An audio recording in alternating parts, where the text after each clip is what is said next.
All right. Welcome back. Welcome back to the show. This is the Late Show with your host, Young Brando, live from Los Angeles. We are going to talk watches. There are a few very interesting new releases, one of which I put on my thumbnail. That is from Moritz Grossmann. Um, but we are going to start with a few more perhaps approachable pieces and move on to that. Some news also from Parmigiani Fleurier and Yema, the French independent brand, which increasingly focuses in trying to develop an in house movement as well. They introduced that movement in their entry into the integrated bracelets sports watch segment, but that's not the watch that we're going to talk about today. In fact, we are talking about their urban field, which is their perspective on an evergreen category, the field watch. And clearly, as you can see, they have a certain perspective on it. Let me see if we can actually. I think we'll have to look at the prices in euro, which is fine. Um, they call it the urban field. So there's a certain idea that this is an everyday watch. This is not necessarily something you take out when you are exploring, but rather something that you can integrate into your everyday life, which is ever so desirable. The most original one is perhaps this particular copper toned dial. I think there are a couple of different bracelet options, and all the pieces can be ordered for mid July delivery. There's a textured leather strap. There is a kind of military style straight end link bracelet, kind of a ladder expression or ladder aesthetic, and also a modern grains of rice or beads of rice style bracelet, which sits very nice and flush to the case and has this 6 link structure. Pencil hands against that copper tone dial, and odd numbers, which, of course, in an important sense, distinguishes this watch from a lot of other field watch or field watch inspired pieces, which usually have the 369 dial, at the quarters, or, of course, all the numerals um, in the form of oversized Arabic numerals a lot of times.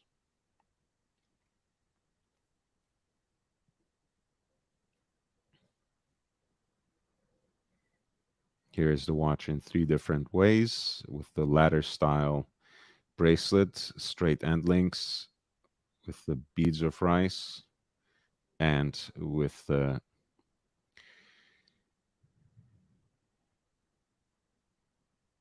calfskin leather band. That particular offering is 949 in euro.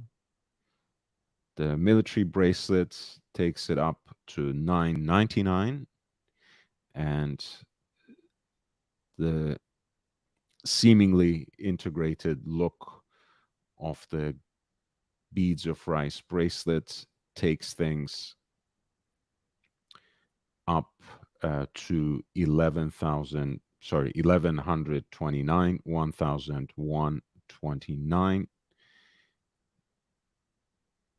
The movement in the watch is the Swiss made Celita SW210, which is a hand wound movement that I actually happen to have and really enjoy in my LMM01 by Merci, the Archie watch, as you guys know.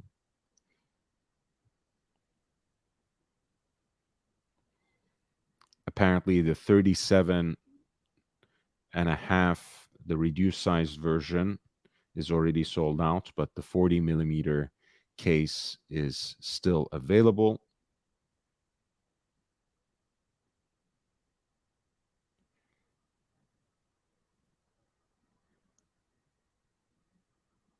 There's an exhibition case back, which actually gives you an interesting look in terms of the finish. Let me see if I can find a picture of that here. There you go. It's quite austere and certainly not extremely high quality, but has some visual interest. Of course, those screws, I believe, are only blued at the top. And the finishing, again, is not extremely elaborate, but it is there.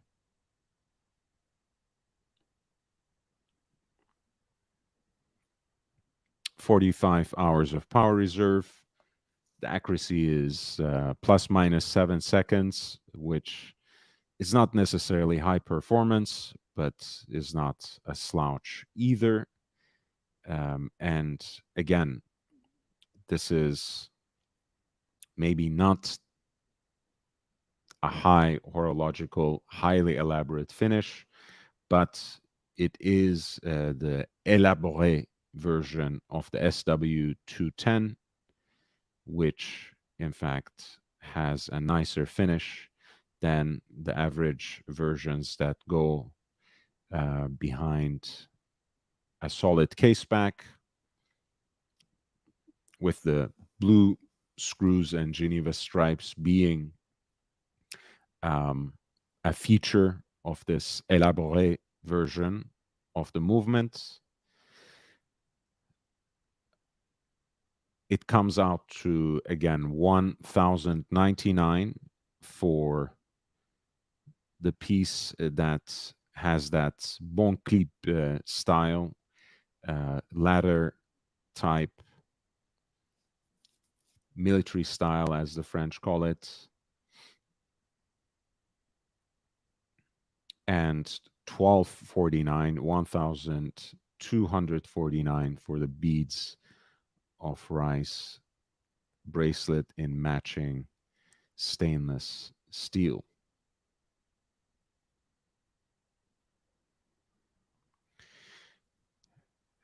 One interesting feature of the dial is, in addition to these pencil thin hands, the minutes and seconds track is also luminous. Let's see if they have a picture of that on the website.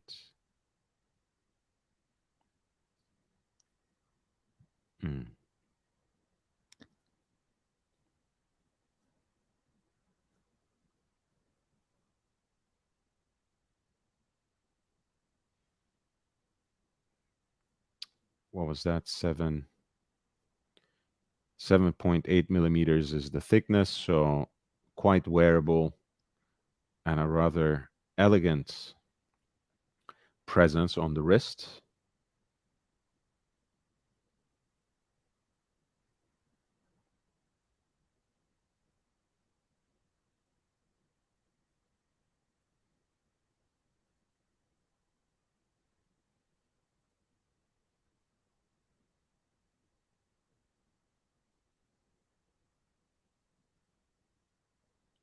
Oh, of course. There we go. The English website with American pricing is here as well. That's great.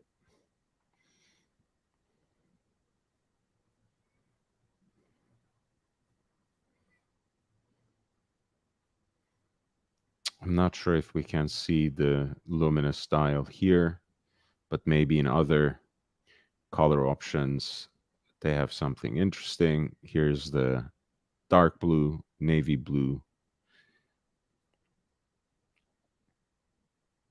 which is similarly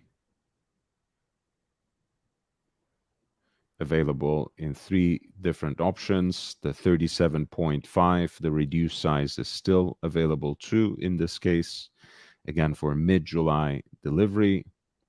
Same caliber, same bracelet options, same pricing.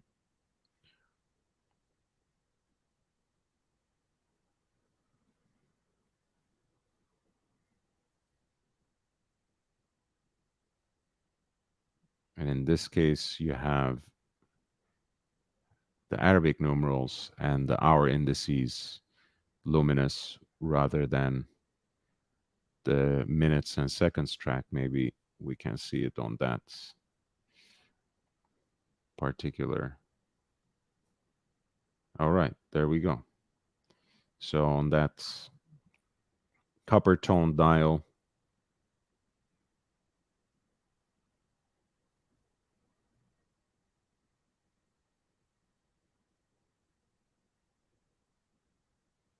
oh, Jesus, they have one of the most difficult websites to navigate, but that's the copper tone dial with the luminous seconds track or minute track.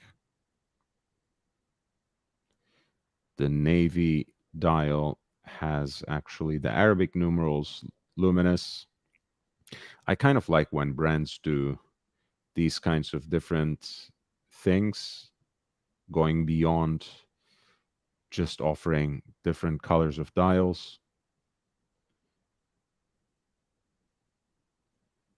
There's this textured green dial as well, which is very interesting, not necessarily my type or my style, but certainly a unique shade of green that you don't see every day on a watch dial.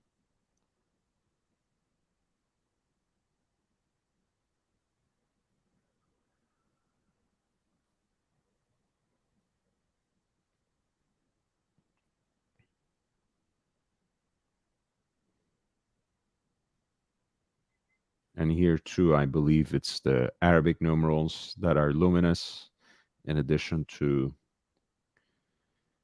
the hands. There's a standard black dial.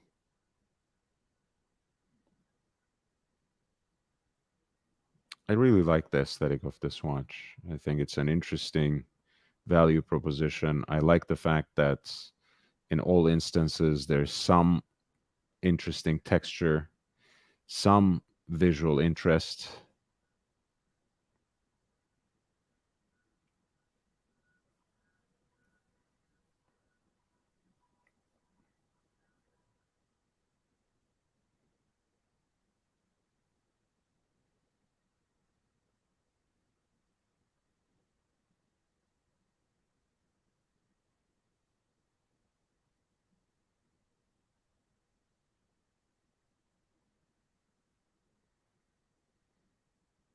And also a white example, kind of an off-white more than anything. I think the watch looks quite handsome on the beads of rice bracelet, whatever the color. It certainly is attractive. And that's like a silvered white with, I'm assuming once again, with the minute track being luminous rather than the numerals. I also think the crosshair style gives the dial a very balanced look. And overall, the watch with those minor details, including the fine hands, the vintage font used for the numerals, and the classic dial colors chosen strike an interesting balance with some of the sportier elements, which include the minute track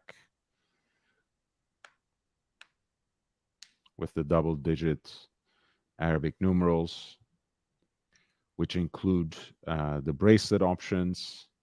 The different sizing options certainly give you a chance to have something sportier. And I believe, except for the 37 and a half of this particular dial option,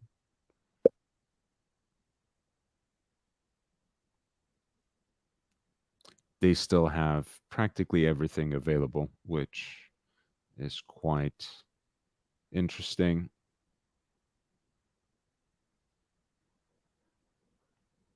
And I like that idea of having the minute track luminous in this case than the hour markers.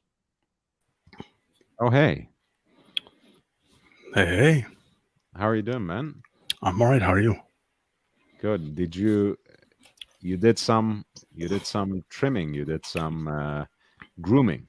I did. I did. I got a haircut yesterday, and I trimmed my beard nice and short. The Nice.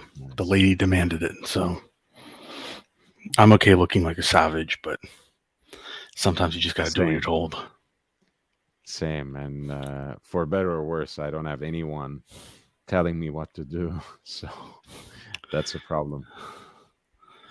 What do you Uh, think about this piece? Actually, I do like.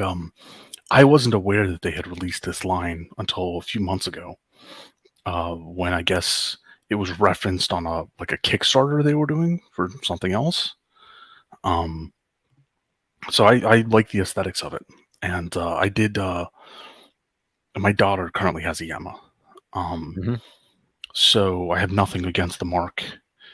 Nothing they have really speaks to me, um, personally. But my daughter has permission to watch a couple of YouTube channels in that space, and one of them is the Urban Gentry, and Okay. she's a really big fan of Hugo Monpatin.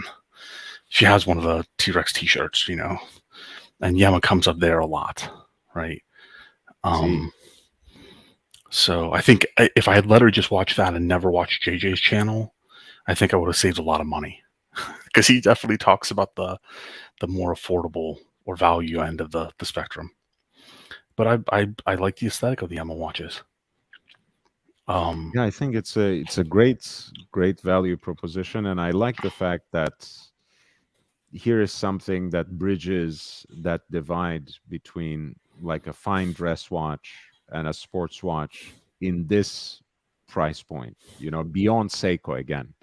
I used to be very close minded when it comes to this price category, but I have been studying up on these kinds of brands like Yema, like Unimatic, like Baltic, and I think there's a lot of interesting value there, especially as you discover, of course, and I'm sure more hobbyists end up discovering too, how much of the big brands actually end up making their watches exactly in the same way as these micro brands, mostly in China and elsewhere.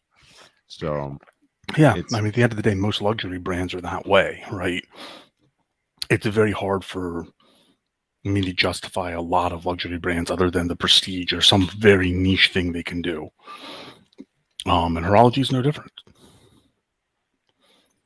Yeah, and I actually love this modern take on the beads of rice that they have. I mean, I haven't tried that particular bracelet, so I don't know how it feels, how it sits, and how the construction quality actually is, but it looks damn good, I have to say.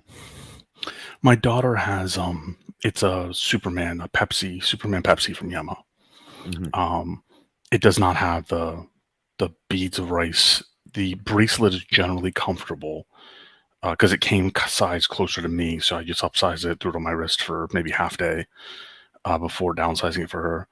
The bracelet was it's in their diving watches if you're looking for it. Was generally comfortable. I had no complaints. I didn't experience any hair pulling. That's the one right there. Yeah, she has it in 39 mil.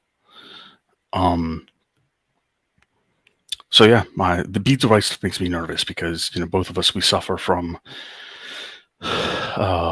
body hair woes, right? So Well, that I like it. I don't consider it a woe. The problem is, as I said about, I want how to put this, some sort of hair socialism, as it were. If it were just more equally distributed around my body, especially a little more on my head, I would have loved that. But I'm coping with it for now. You know what I'm generally a very transparent person unless I feel there's a good reason to protect information. I started taking finasteride. Probably Propecia, I think, would be one of the brand names.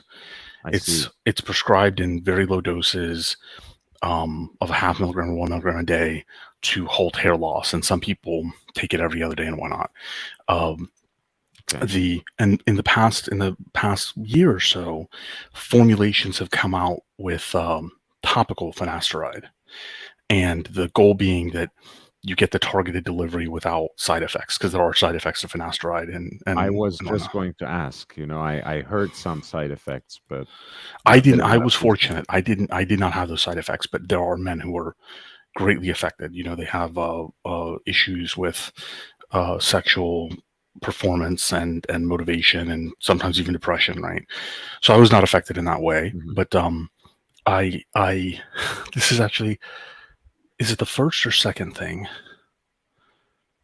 Either way, I did some research and I came across a topical formulation that combines topical finasteride with topical minoxidil, right? Rogaine. And Rogaine, up until that point, I had never had any luck with. And they talk about things like derma rollers, right? It's like microneedling, which I never wanted to do. Like, I was like, I'm not doing that. That's just a pain in the ass. I've had really good luck with that in terms of it's completely halted my receding hairline, and I'm starting back in the rear crown. I didn't start balding center. It was like off center has filled in probably 50% improvement. But it's definitely halted the hair loss, and the other men in my family are just done. Right, their hair is just gone. So, but yeah, we both suffer that desire for more equal distribution. This was the one that pointed me towards the urban eventually. I see. Okay. Yeah, I have a stupid question. Sure. So the Yema logo upside down is that little orange tab in the right. Okay, but that looks like the Honey logo. It is Honey logo. Okay, so it's a complete coincidence. Absolutely. Yeah, the font used. Oh my God, that's amazing. Yeah. I'm pretty sure that's Honey. Yeah, I was going to make another comment about. I actually thought that the design of this watch was very interesting when they kicked it off on Kickstarter.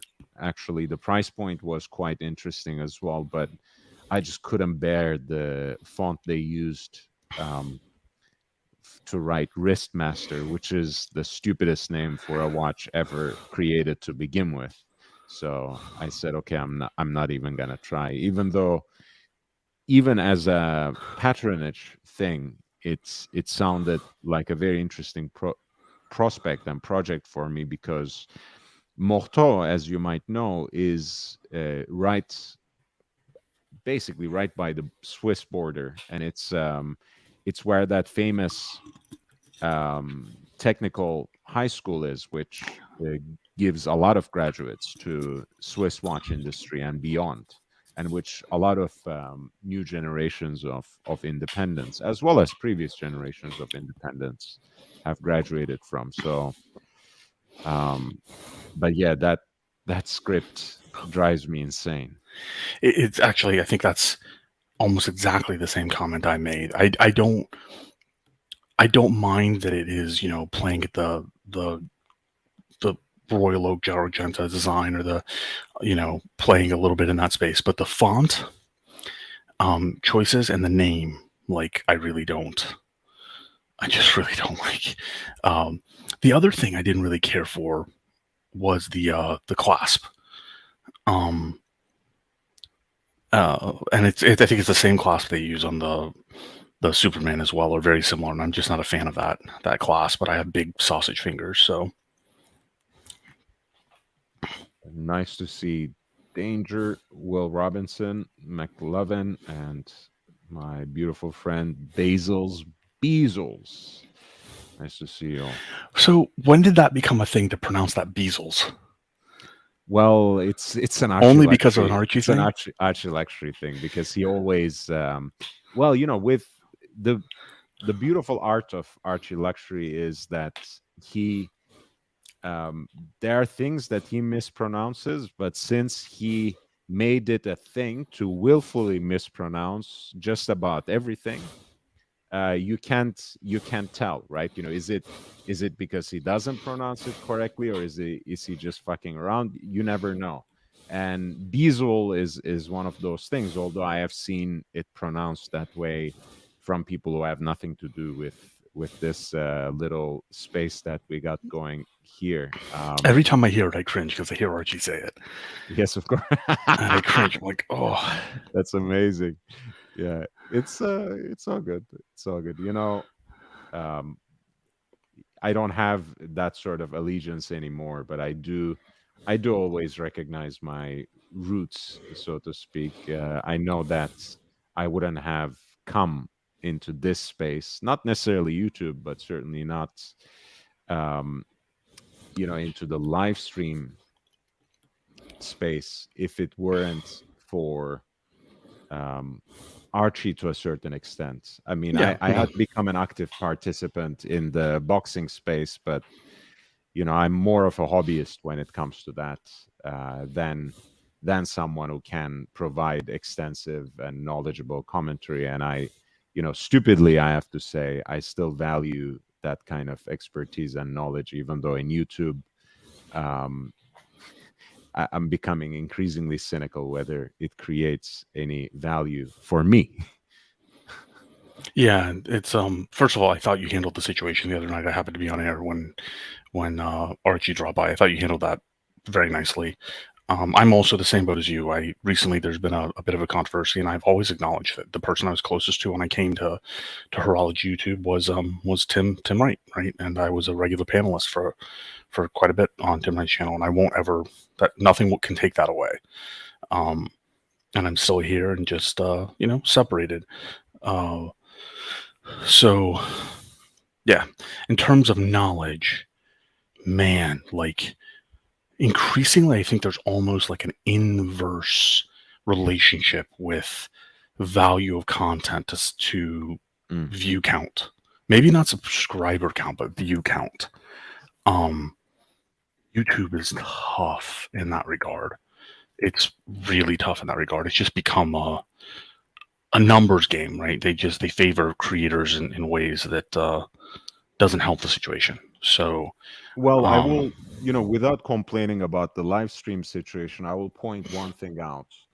Um, I had found the exact right time for me to post shorts, right? And I used to get, again, for my channel size, I used to get a lot of views out of those shorts. yeah, you punch above your weight class for sure. Right, hundreds, and sometimes in a couple of days it would jump into multiple thousands.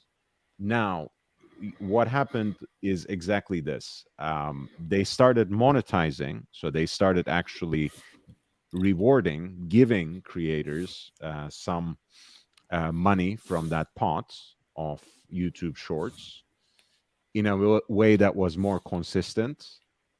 I think before that they had some sort of program to give, the highest views some sort of bonus or something.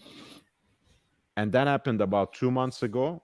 And since about 2 months, none of my shorts get viewed no matter when I post it. It gets stuck a lot of times right around the hundreds views. So basically, the algorithm cut me out the minute it's might give me a financial incentive. My videos don't get any traction whatsoever anymore. So it's hard. There's no conspiracy, don't take me wrong, but there are certain ways where YouTube basically pushes things, channels, videos, live streams that already have a certain traction, and just doesn't give a break to small creators. That's just a fact at this point. Yeah, I think the other thing that can kind of confuse me is that I don't know how a creator is supposed to get traction. Thank you, McLovin. I'm not sure if that's true, but I appreciate the sentiment. I don't know how newer creators are supposed to get traction. And the way I look at it is kind of like young college graduates, right? If you go for computer science, I tell this to people all the time. When I was hiring, I'm like, you go to comp sci, there's no entry level jobs anymore. All the entry level jobs are offshored. They just are, right? So it's hard to cut your teeth if you didn't have a very solid set of internships and stuff early on.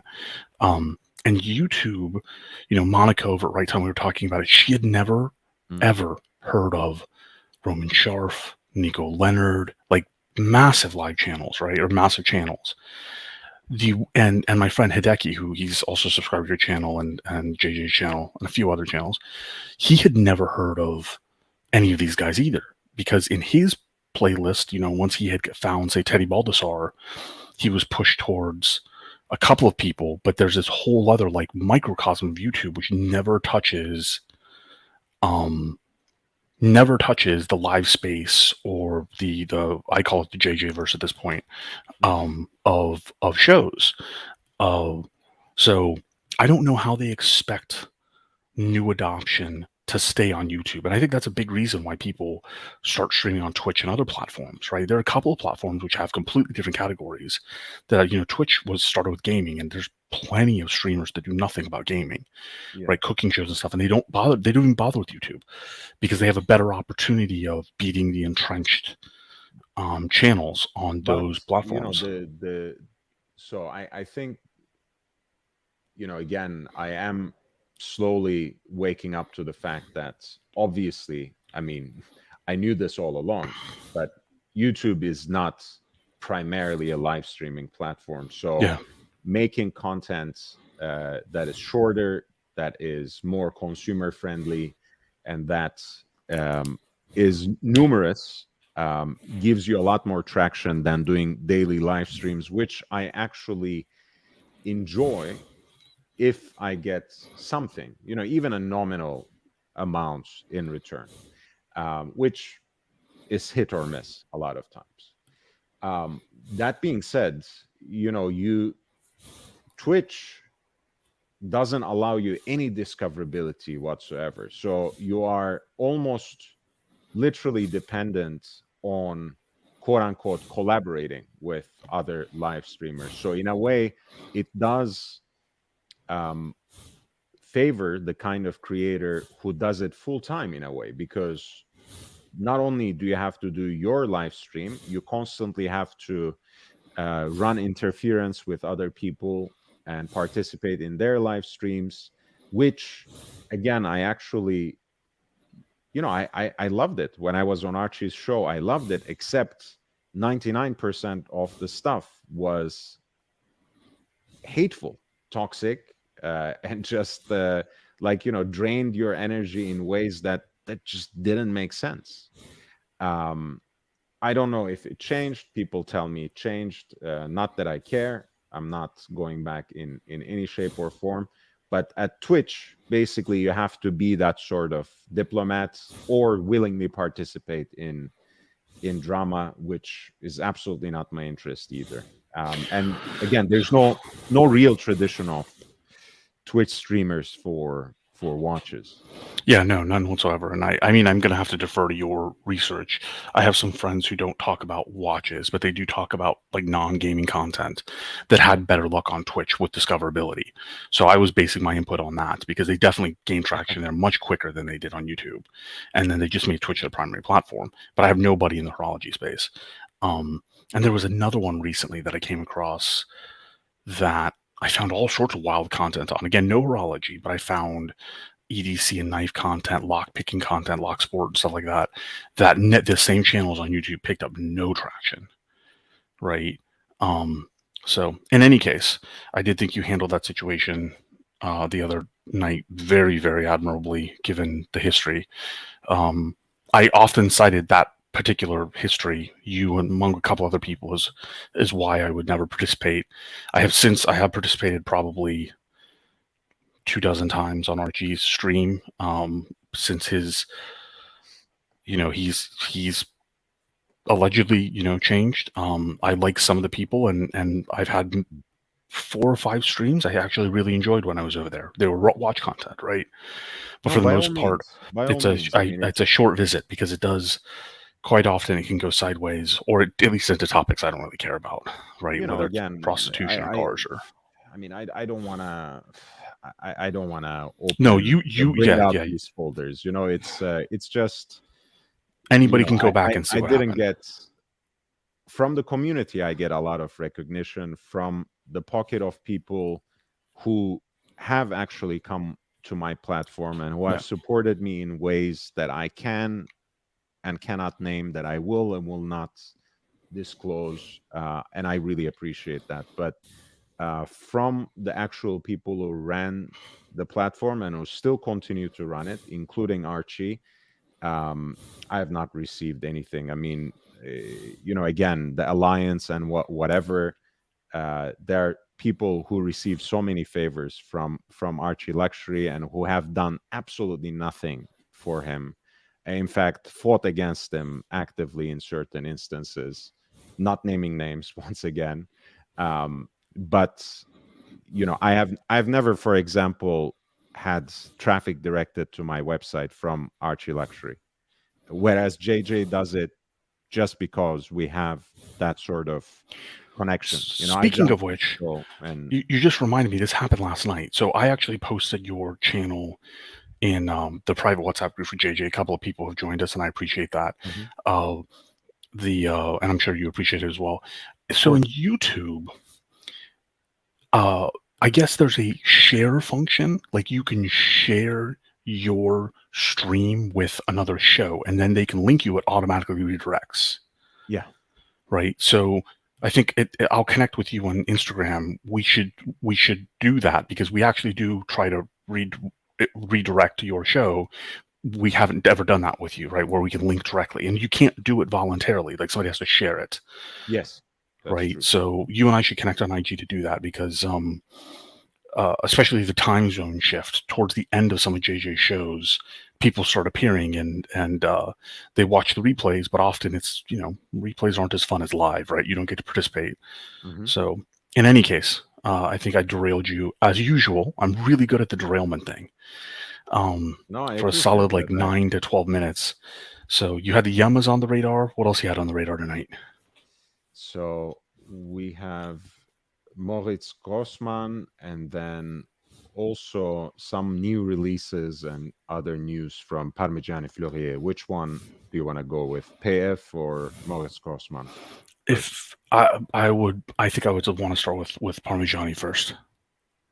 Okay, and this is going to be not necessarily comprehensive, but a little bit also a deep dive on what gets discontinued, what gets chopped as they're adding this new line. So as you probably have recognized from their releases and their heavy emphasis on the Tonda PF, they are basically consolidating that line around the Tonda PF brand. So the previous sports collection, which is Tonda GT, is being discontinued. So before I go into that, I just want to actually go to their website and kind of show what that was, what is getting eliminated. And then after we talk about the new Tonda PF Sport, we can look for some deals on these watches, pretty much in the mode that I do on the Patreon content as well. So this is the line that is getting discontinued, 42 millimeter case, which is a little larger than the Tonda PF. The big date display, both for the chronograph and the automatic, which is the time and dates. And these have the seconds subdial in a kind of dashboard style, doubled fan-like scale, 0 to 30 for the shorthand and 30 to 60 for the longer end of the seconds hand. So this line is getting discontinued apparently and being replaced by Tonda PF Sport.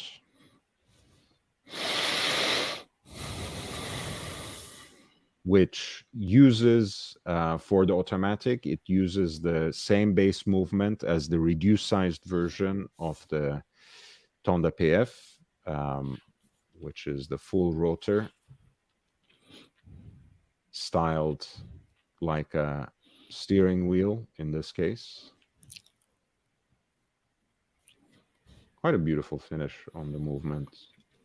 I handled the GTs, the GT Chrono, and the annual calendar.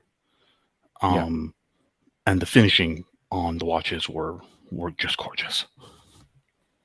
Yeah, and that's the other sad thing to go, of course. Here, it's not only the big dates that disappears, but the annual calendar function of the Tonda GT chronograph, because this is just the small date window that goes right between 4 and 5 o'clock, which I absolutely detest. I don't mind the 4:30 window myself, right?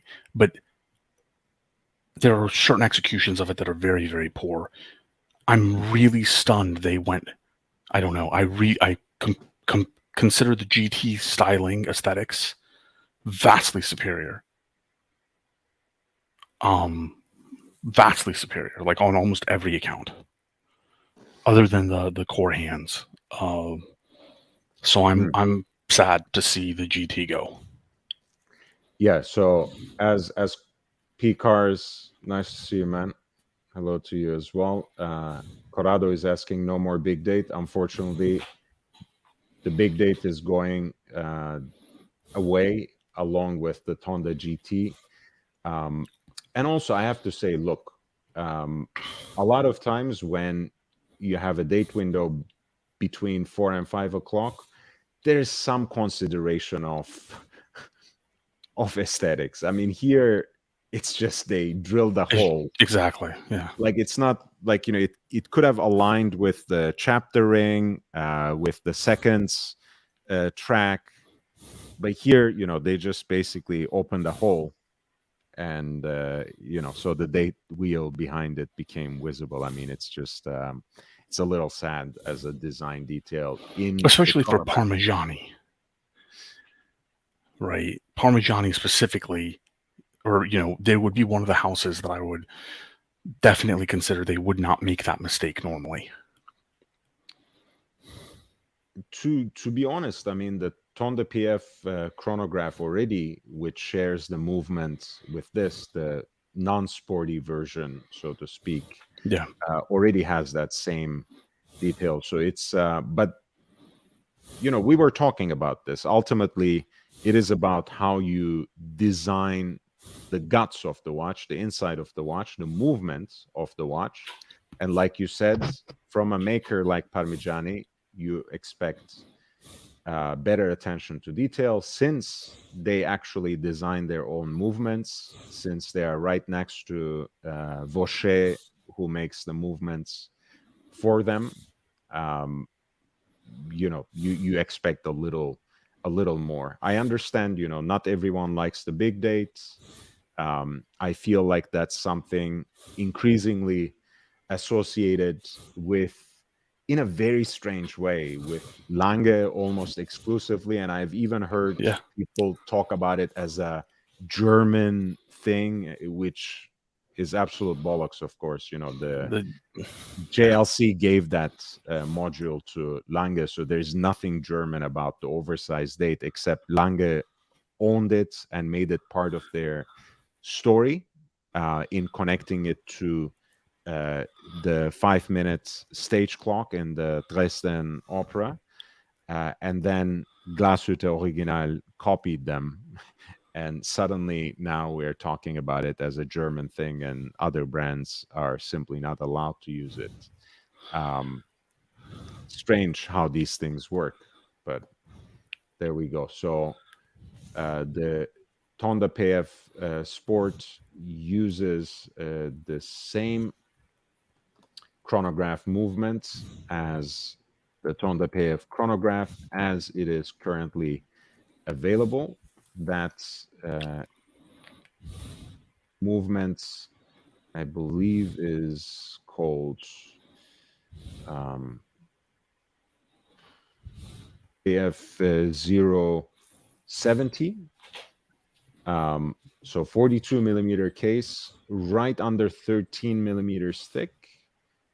It is a high beat movement at 5 hertz with 65 hours power reserve. So it scales important details there. And you have that very beautiful 22 karat rotor, which is styled in a very cool. Yeah, and the finishing is this is beautiful.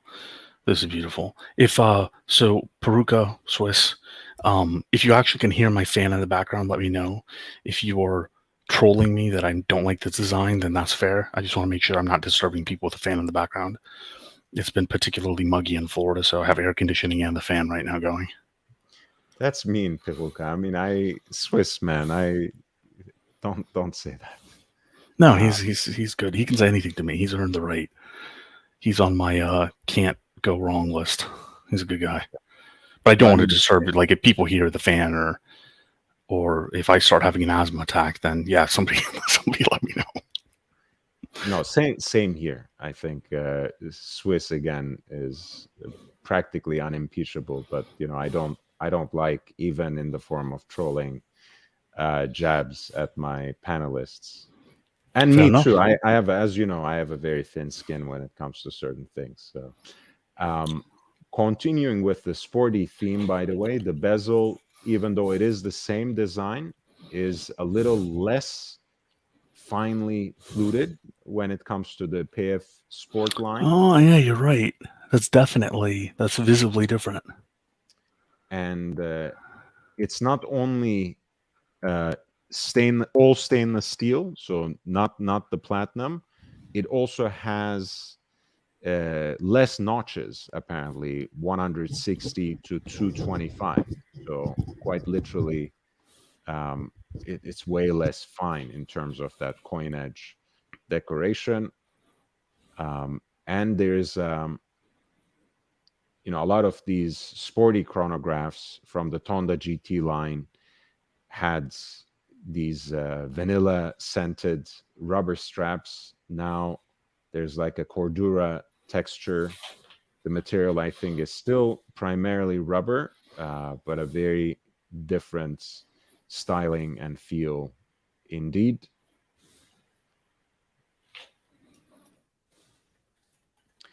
And then they have actually preserved the dial texture, which is I like that. The sportier kind of approach, because they have their barleycorn version. This is the triangular nail, as they call it. So it's like clou triangulaire or something that they name it, which I think is an interesting pattern, kind of like pyramidal motif. Yeah, I enjoy that. I don't like the new logo at all, but I'm glad they preserved the triangular pattern. They have basically had to changed their name because of people like Big Meech who think like it's some sort of Italian delicacy. So they have to shorten it to PF. Which, I mean, that I Medallion. understand. I get that. But the particular, like that formation of the logo is just not a very good choice, in my opinion. It I is. think the funny thing is, obviously among all watchmakers, Michel Parmigiani is just as entitled to put his own name on a brand that he started. So even though he is in a semi-retired mode now, it would have been completely unfair to Yeah. tear his name off the brand completely. But that combined with Fleurier, which is happens to be also a very kind of too evocative almost in its own way as a name for the town. It's just a mouthful. It's hard to render. It's like Italian and French and something that sounds like food and something that sounds like a bouquet of flowers. It's just very disjointed. So I understand people who complain about the branding as well, and the medallion logo is basically a nice way of appeasing both sides of this contention. Okay, that's fair. I mean, I never had a problem with Parmigiani Flore in terms of saying it or the name, and didn't really bother me, when people made fun of Parmigiani because, you have people like Archie who will say Audemars Piglet, whatever, right? So Piglet. Piglet, yeah. So, but I don't know. The PF to me is a weak badging for the watch. It looks a little too. I mean, I would even argue that Christopher Ward's newer badging is better, which it just never should be. I do like the idea of if they had just call it, they could rebranded it, say Michel. I think that could have totally worked because you're right. He should have his name on it. And yeah, I mean, or if they were completely letting him go, they could have just gone back to the Sandoz name, but I'm sure that would open a whole other can Yeah. of worms. I'll say this, I will concede this actually. Now that we are talking about the PF Sport as a line, the medallion logo seems even more out of place, I feel. I feel like they need to have something that is less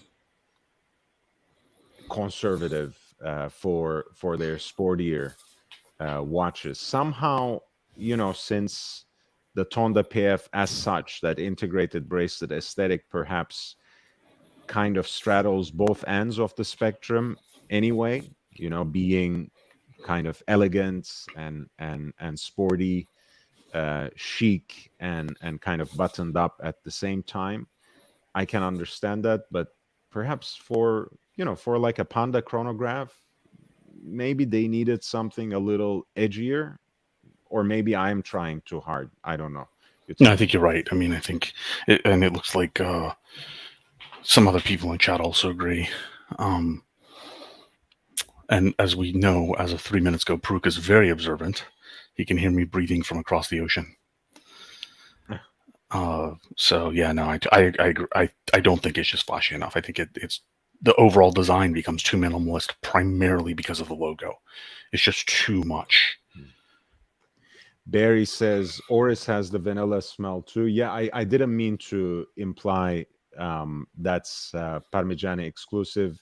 It actually has a lot to do with the chemical odor that caoutchouc or rubber happens to have. So a lot of times they are treated with a certain scent when they are used for these kinds of purpose, so they don't arrive on the customer's wrist with this reprehensible odor. Which Patek sticks always, to you, by the way.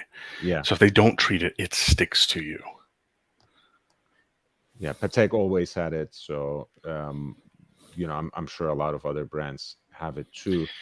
The time only one, I actually like it a little more, even though again I miss the distinct aesthetic of the GT, both with the oversized date at 12 o'clock and that kind of dashboard subdial for the seconds. And I'll show a few stunning examples of limited editions, especially, that should be interesting to grab on the secondary market. But this looks fine to me. What do you think? It no longer looks like a high-end piece. It's too reduced. It no longer catches my eye in comparison to other three-handers, right? The fluted bezel and the lug profile, while still beautiful, it no longer sets itself out from the pack. So I think it's just a step too far. Yeah. So the thing is, you have to consider that they are at a price point of 5 figures, right? Even though you can get them heavily discounted, and obviously on the secondary market you can save a lot of money, but they make their money on the primary market, right? Directly through ADs and jewelers. So to compete in the 5-figure market, they still need design cues that are uniquely their own and separate them from the pack.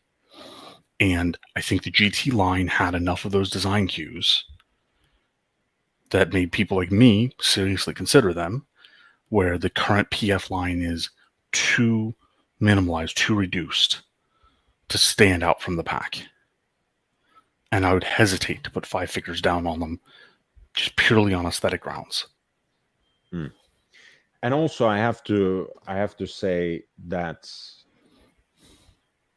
this just looks like a different dialed version of the Tonda PF. It doesn't have the micro rotor movement, which ends up having more power reserve, so that's fine. It has, of course, a different pattern on the dial, less refined bezel, both in terms of the choice of the material and less fine finishing on it. It has kind of sportier looking, you might say, indices, even though it has that abbreviated aesthetic still. They're less finely finished in that case too. But it ends up looking basically a cheaper version of the Tonda PF as the integrated bracelet watch, whereas the Tonda GT, even though it had that sporty edge, had a very unique aesthetic. So Yeah. I think that's a loss for them in that sense too. Again, I don't have any strong feelings against this design. I understand their needs for consolidation, and I know they are really emerging their brand aesthetic around the Tonda case, and simplifying a lot of the names and terminology around their models. So I appreciate that. I don't resent them for that, but I feel the Tonda GT was more distinctive. And as you said, at that price point, they need something distinctive, because the Sport Automatic, which is the time and date 300, is 21,300 in steel, 38,200 in pink gold. The Chrono version is 29,000 in stainless steel and 50,200 in pink gold. Yeah, no way. That just hurt my soul to hear that. Oh well. So now that we heard that, let's look at a couple of pieces on the secondary market that actually have this Tonda GT aesthetic. We'll start with time only. This is one of a 20-piece edition, actually. When green, oops, that's not it. When green was the hype.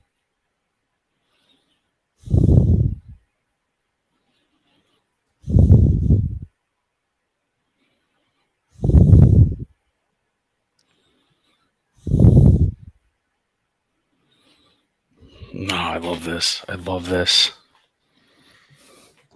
You see, I mean, there is one, the indices are very distinct. They are not abbreviated like the Tonda PF, which has become uniform in sports and the regular version.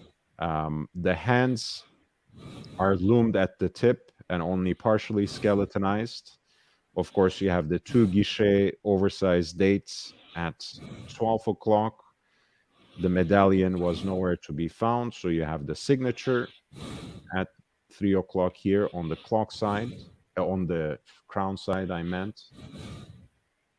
And you have a lot more depth on the dial because you have that triangular nail motif at the center and a radial groove for the minute track. And then, of course, you have that doubled scale dashboard style. Seconds. Unfortunately, this is a little too much of lifestyle photography for me, where we don't see the watch that clearly. Here it is on the integrated bracelet, a finer bezel, which I believe is still all stainless steel, though. Not sure if the Tonda GT ever came with the platinum bezel, though I might be wrong. So feel free to correct me, everybody, if you know for sure. I believe the watch was always all steel. On the integrated bracelet. That is true. You're right. Man, I cannot believe I let people talk me out of buying this or the annual calendar like about 2 years back, because every time I see them, they're so beautiful. Well, it's never too late. Look, full set, quite nice in terms of the condition. I don't think it's abused. Certainly it has been worn, and you have it right around 20,000 from last year, one of 20 in that green dial, right around 20,000, 44 in US dollars, listed by a professional dealer out of Japan, who is open to negotiation as well, seemingly. And of course, it fits your aesthetic too, in the sense that this is even larger, of course, than the Tonda PF. So 42 probably fits you a little better than the 40. No, it fit me nicely. It fit me nicely. Just people told me it was just a mistake. And now I don't think it fits in, although I'm looking for a placeholder, right? So I am looking for a placeholder watch. This isn't too brutally expensive to be a placeholder watch. So maybe that's what I'll do. Yeah, I mean, it would be an option, certainly. There's another limited edition. Let me bring that out. That is a more hype color, a little less limited, but still one of 100. This is the ice blue.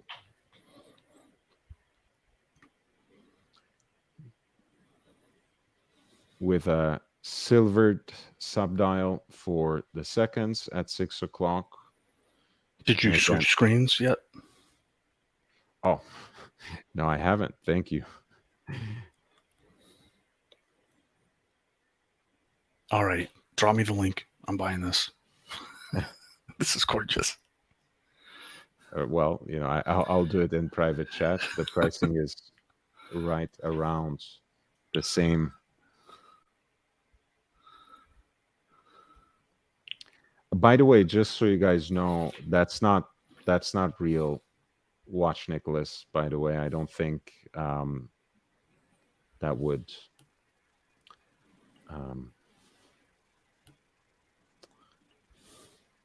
Anyway, I mean, anyone can check, I guess. But that's not the real watch, Nicholas. Not that he needs me to run interference for him, but that's not his channel. Hey, Swiss, how are you doing, man? Hey, hello. What's up? How are you doing? Good, man. How are you? Good. I saw you talking about Parmigiani, so I thought I might join. Yeah, please. You're always welcome. Whatever we're talking about. Yeah. I saw your last comment because in the previous one, the new Tonda PF Sports, we were complaining about the medallion logo, and here you are saying you don't necessarily like the placement of the signature at 3 o'clock. Tell us more.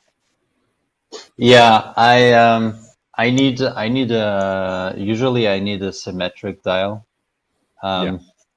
Anytime there is like the logo like this on the side, Patek does it a few times. JLC does it a few times. I never find it sexy. To me, for example, they could have, put it like under the logo or I don't know, somewhere else, and just not on the left.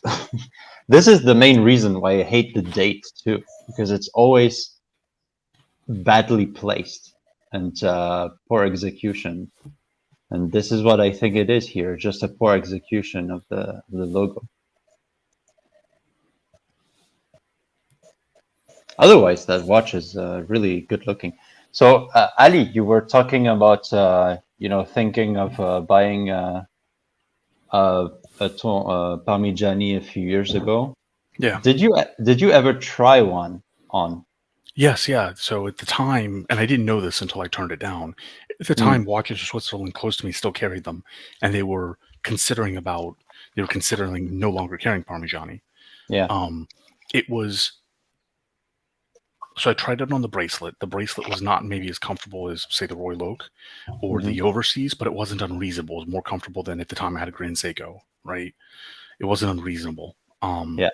The rubber straps I did not like at all. Did you try the new bracelets? I have not tried. I have not. They no longer carry them either, so I don't think I'll ever be able to. I have a friend who just bought.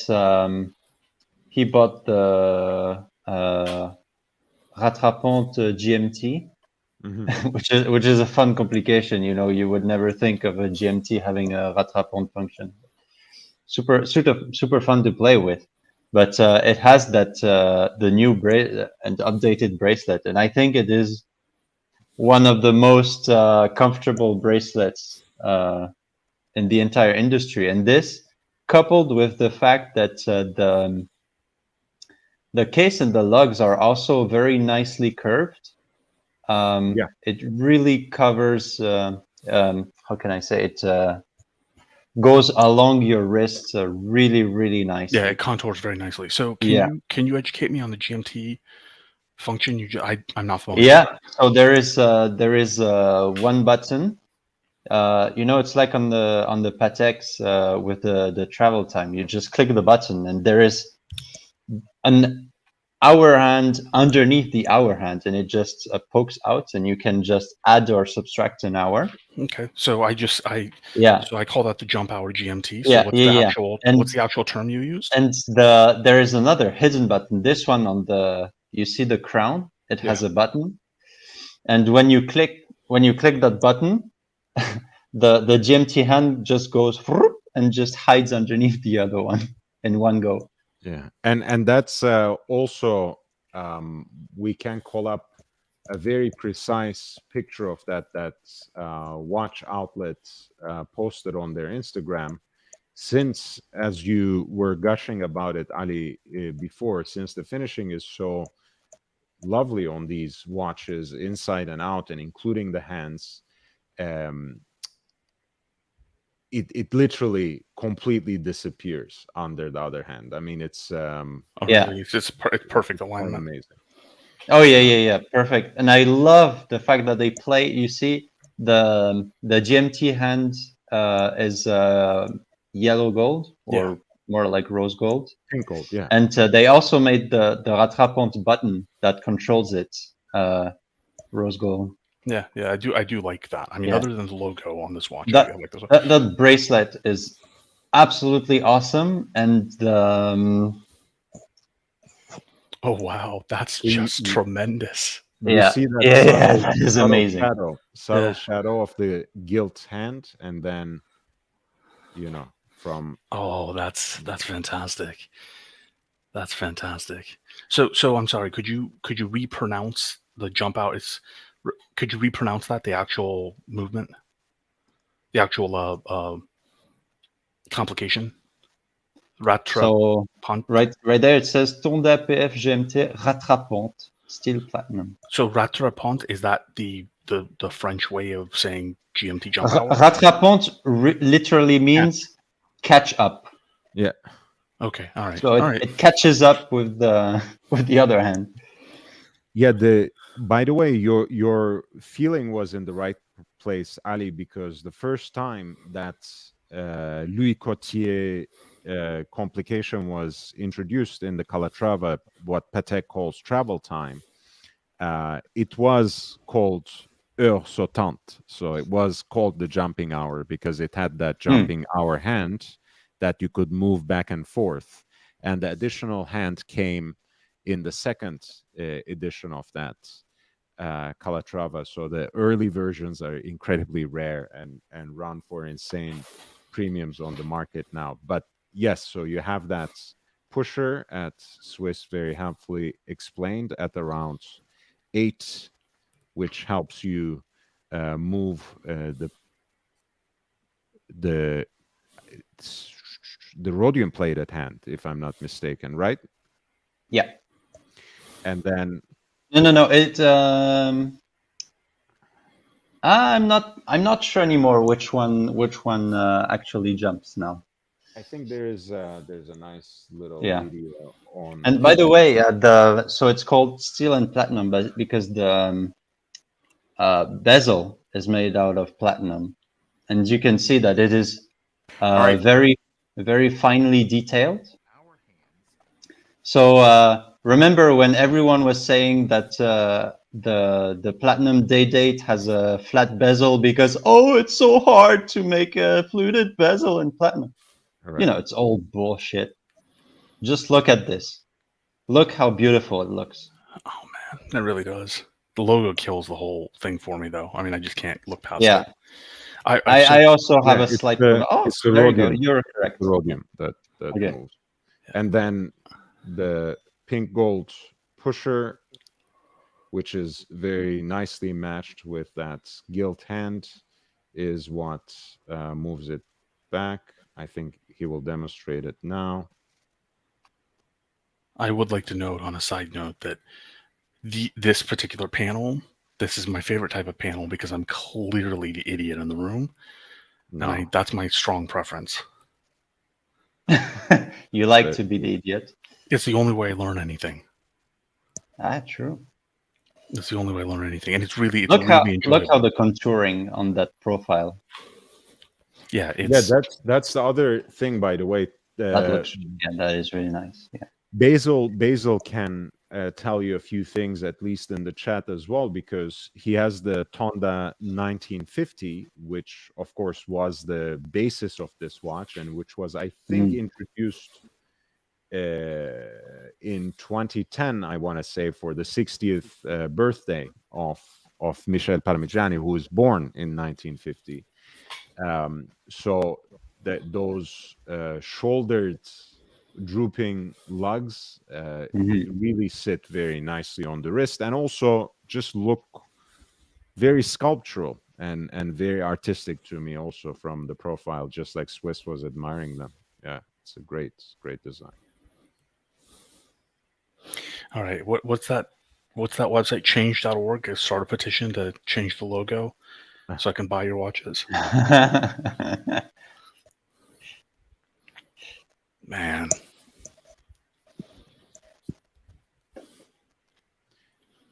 Everything else is beautiful. Everything else is beautiful. And by the way, I want to say we did move away from this conversation, but I do appreciate Swiss's perspective on this, and I do usually take issue, although now that he mentioned Patek, I know, for example, the annual calendar regulator dial has this kind of and that's one of the pet peeves I have with this. with this. Yeah, 5235 Yeah. G, which is actually, when it comes to relatively contemporary Patek stuff, one of my favorites. It doesn't disturb me as much there, and it doesn't disturb me as much here, but especially here, when you do have this design element of the oversized date, which clearly goes some way in counterbalancing the small seconds, right? I can see how it then tips that balance once more in a slightly unnecessary way. See, the thing is that you guys actually have a sense of style. Since I'm lopsided, like I'm literally lopsided, this works for me.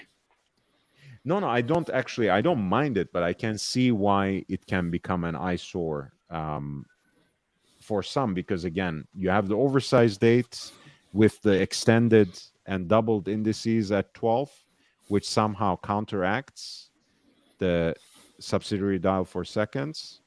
And then why once again tip it one side? So I can totally see the perspective, but it's not bothering me nearly as much as the new logo. Right? But I totally see the perspective. Also, I'm a big fan of certain asymmetric design elements, which is why I like it on the continuum, for example. Certain asymmetric design elements I like. Now, with the placement of the logo, I don't know if I like that. But as a whole, I really enjoy this watch. And Basil says it really is a lovely fit in terms of the lug design and the contours of the Tonda case. This particular piece, by the way, hi Jeremy Butcher, how are you doing, man? Is a full set with 2 additional rubber straps and déployant clasp that goes with them, and that is under 20K as well, 19,686, with the seller also accepting offers. Again, it's from a professional dealer, because I think in this case it was in fact a Japan exclusive edition, that ice blue dial.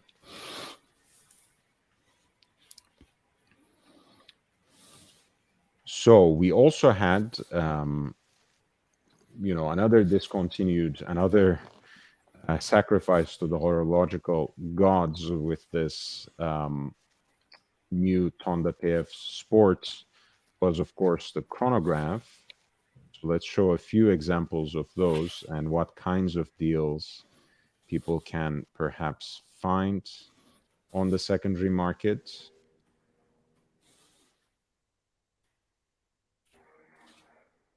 I'll start with the classic Panda, since that's always a popular choice.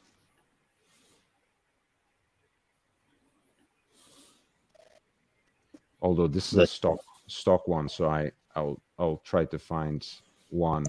Okay, we have the silver Tonda Panda. Yeah. I always found this to be a very cool one because of the specific tone of those subdials. The actual Panda was the one that I actually almost pulled the trigger on, and people talked me out of. Very specifically, I don't think I saw. What was the argumentation that they used to deter you of buying it? I don't know, but I'm going to corner. I don't remember, but I'm going to corner Marco, because later on, like 2 years later, Marco said it's a fantastic watch. I'm like, you were the asshole who talked me out of it the first time.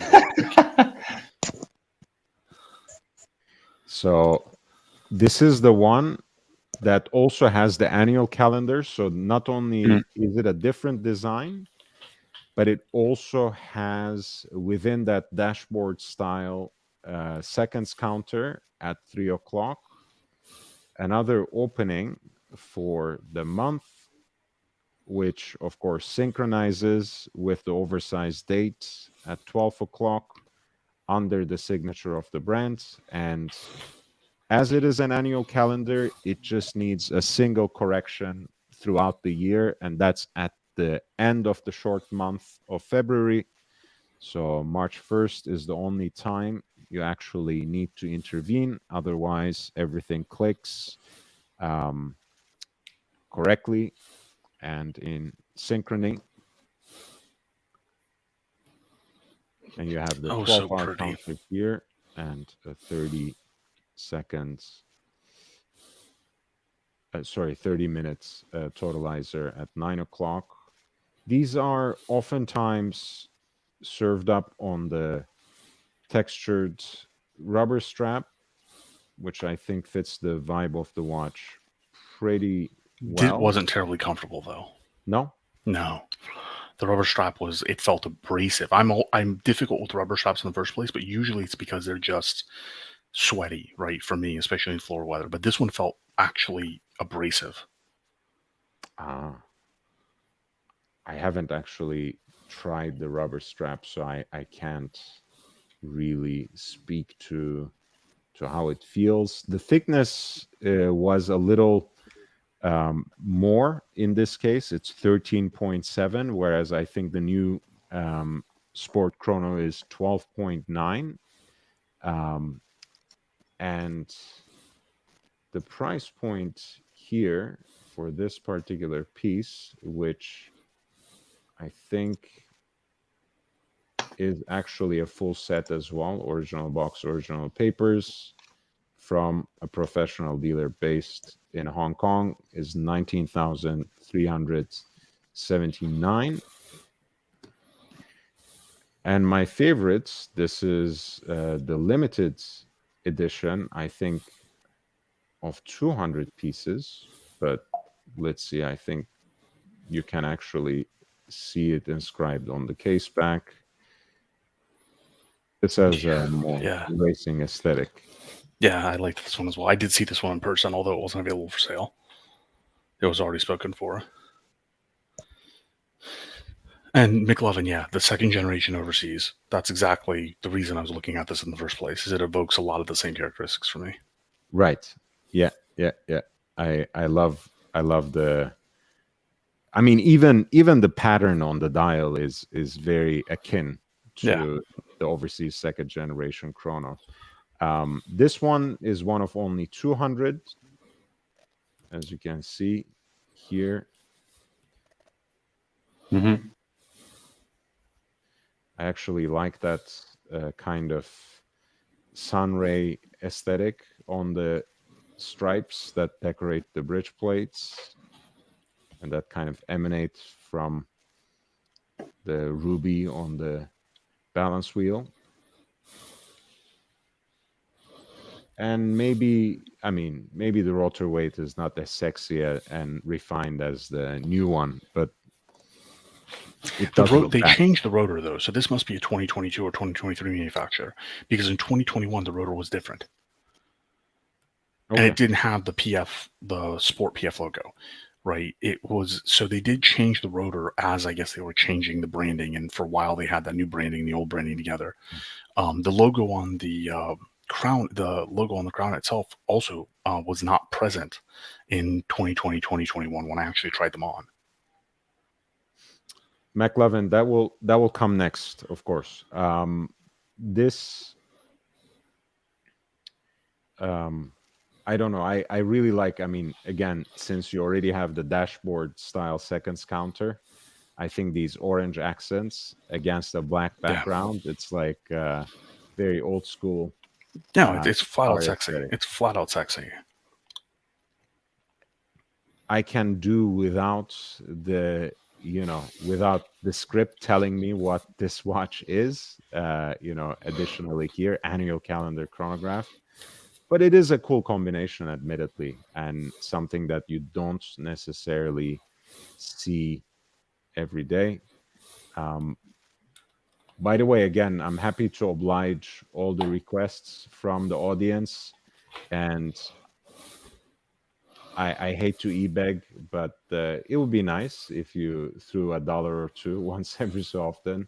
It's particularly demeaning to work absolutely for free. So just a kind reminder before I make some sort of more passive aggressive statement needed to get get that out of my chest. So I'm going to actually state two things, and I did this for other channels. So I don't know if I should say fairly soon, at some point here, hopefully in the near future, Young Brando will start offering channel subscriptions. It's another way to provide recurring July support. 1st. July July 1st. 1st. Okay. So what I did for other channels is I'll come in here and I'll drop. In the other channels, they had slightly bigger viewership, so I'll drop a scaled, a proportionate amount of free memberships, so you can get your first month free on me. And then for the duration of I'm on the show, I just need to start writing this stuff out. For the duration I'm on this show, I will match the total of super chats up to whatever my daily limit is, which I still think is 500. So, guys, this channel is a really good educational channel. It just really is. So keep that in mind. You can double the value of your donation tonight only. By the way, it's an interesting suggestion. I always have one in my short list to begin with on Chrono 24, and it's right at the same price point too. So we were looking at the now discontinued Tonda GT in the 200-piece limited edition, which has this particular dial aesthetic, even though the annual calendar function remains the same and is now discontinued. And we have all commented how similar it is to the second generation of the Vacheron Constantin chronograph, which is unique in its own way, but also came before, obviously, and has a very similar aesthetic. If I wasn't, so I had to, I don't think I've ever said this on air. I had to send my dual time in for service. And it's June. So I'm 7 months in. I haven't gotten it back. Oh, 7 months? Yeah, 7 months in. I haven't gotten back yet. The communication is also poor. I had much better luck with Audemars. Of course, Audemars in my backyard. So I was always considering picking up one of these and figuring I could send it in for service if I ever needed, but I'm not a fan of waiting more than 45 days for service. I'm just not.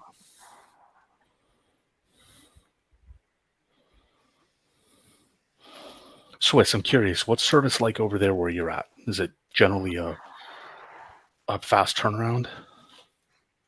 I don't know, because I never did a service on like a 30K watch or like on a very high-end piece.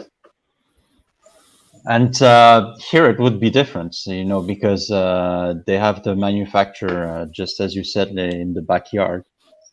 So if there is they need some new parts, or they have to send the watch directly to the manufacturer, they can do it the same day. You don't have to wait weeks for that. This being said, it's still going to be expensive, and it's still going to take some time. The good thing, we have many independent watchmakers who are they used to work for Patek, or they used to work for Audemars Piguet, and they can do the job for half price, half the time, just as well, and you're good. And that's what I was gonna say. Also, Ali, I think you are the only person whom I've ever met who is so extremely happy with AP all the time. No, I totally agree. I've never seen anyone get their watch back from AP in 45 days. That's unheard of. Yeah, no, I because they're literally about I go across the bridge, and in traffic it's 40 minutes. Right? They're very, very close to me. I've been very clear. I've never owned an AP Chrono. Every single person I know that's owned an AP Chrono the past 10 years has had a problem, including brand new codes.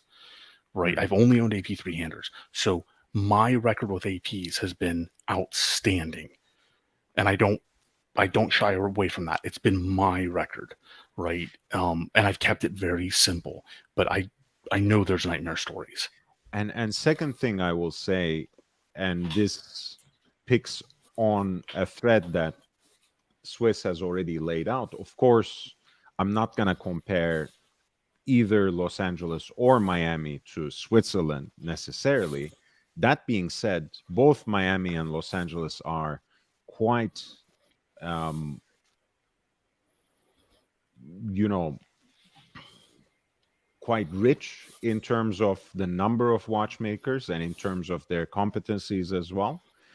And the price point being one part of the consideration, I always prefer, the mom and pop approach, not only because you are supporting local business, but also you can literally look over their shoulders. Now, some people don't actually want that. They are much happier turning their watch into service. They have an entire collection. They don't have to worry about the watch getting back 3, even 6 months down the line, which is fine. They don't want to see, they don't want to worry.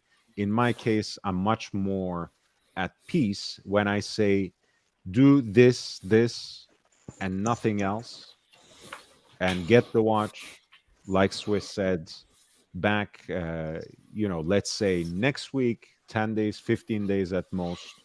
And you also end up paying not only half, that's in Switzerland, I guess, a fraction of the price, even in Los Angeles, where everything else is so expensive, of course. But thankfully, we are not. We're not that in watchmakers.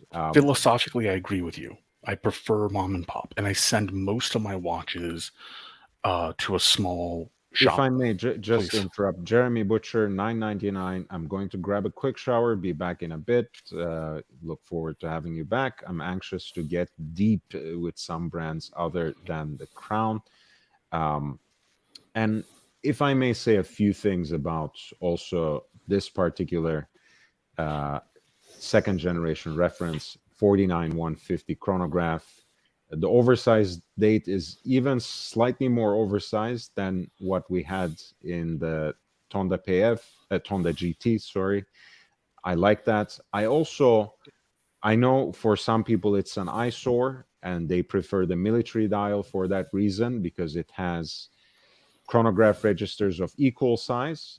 But I actually love the fact that you have like the smallest for the seconds, and then a bit larger for the 12-hour counter at 9 o'clock, and you have the big eye in the old school pilot's chrono style for the 30-minute totalizer. I adore this watch. I think it's a very cool one. Sorry, Ali. Please go ahead. You said you do prefer the mom and pop. No, I do prefer, and I send, I do that in general. From my perspective, the Holy Trinity, or if I don't have an obvious option, like, if I had a spring drive, I'm just gonna, because I'm not close to Miami. I mean, Tampa's really, it's a solid 5-hour drive, right? So it's just not a great option for me. But AP, exactly for what you mentioned. So if you ship your watch to AP, you have no insight. I literally drive my watches over, make an appointment, and I don't want you to polish the case. If you must replace an original part, I want you to call me before you do it, and I want you to get approval and save the original part, right? So I can have that conversation with them, and they've been very, very generous with their time. So again, my experience with AP is unique, and I will be the first person, or probably not the first, because I think Swiss says that a lot too. If you're getting a chrono from AP or a complication from AP, you are not getting a watch that you can wear daily reliably. You're just not. Right, you're getting a beautiful watch, but they just have not worked out the problems with those simple complications, which is a tragedy, right? I mean, they should, but they just haven't. Well, to be fair, a chronograph, even though it is ubiquitous and one of the most popular ones, is not necessarily a simple complication. But that's just being pedantic. So I do apologize, but. No, but you're right. I did have a problem with a Bremont chronograph, for example, and that was based on just a modified ETA movement, right? So they do go wrong elsewhere, but when you're paying that price, you're kind of expecting them not to go wrong within the first year, and that's the horror story you hear a lot of, is that within the first year the chrono goes sideways on APs, and I hate that. It shouldn't happen. So it is kind of funny on that subject, because as you said, many people do have problems when it comes to like the Royal Oak chronograph. A friend of mine had a very bad experience with his Royal Oak chronograph. He has the 37. It is the white dial with the blue sub counters. Mhm. The Royal Oak chronograph, 38 millimeters, absolutely beautiful. And the movement inside is Frédéric Piguet. 1185. Yeah, exactly. The thing is, I have an Omega Planet Ocean chronograph that I bought for $3,000. That Swiss francs, well, equivalent. 37 millimeters. Has that exact same movement. Exact same movement with the exact same module. Everything is exactly the same. And I have searched online. I don't see remotely as many people complaining over this movement compared to Audemars Piguet. So I am really wondering what the hell Audemars Piguet is doing with their movements when they are assembling them, or if they modify them in some weird kind of way. But And the funny thing is, something is happening there. the watch we are looking at right now has the same base as Yeah. well. It's the FP 1185. That's Yeah. also the same base they used in the Yeah. in the Royal Eagle series of chronographs for Vacheron Constantin as well. In fact, at a certain point in time, when it comes to self-winding chronographs, because of the compactness of the movement, in the same way, in the same sense that Lemania CH27 was so popular because of its, compact dimensions, it's all over the place. So, like you're saying, Swiss, they must be doing something special in Le Brassus to make it so much more fail prone. But I don't, I think a lot of times, I mean, I'll put it this way. Sometimes there are those kinds of watches that give you the impression of being a sports watch, but they really are not. And in so many ways, I'm not talking about the offshore, but the Royal Oak, by and large, it's not really a sports watch, right? The case is nice and solid in terms of its aesthetics, in terms of its brutalist, industrialist aesthetics. But it's not the Planet Ocean case that you're seeing there, which you might say it's bulky, but it's also more shockproof for sure. Oh yeah, definitely, No yes. doubt about that. So, from my own experience, speaking only me, I would not wear my 15500s in anything that I would consider even a moderate impact environment. I just wouldn't. I don't want to risk it. But my 15720, I have done some pretty outlandish things with it, and it's been a rock. Mm-hmm. Like not even the slightest problem. So they said they made improvements there. I tend to believe them, because one time it was a pure mistake. I was at Top Golf and I didn't take it off for like 2 rounds, which would have been a killer, I'm pretty sure, for the 15500. But yeah, it's taken a beating. That's exactly my 15720, the blue dial.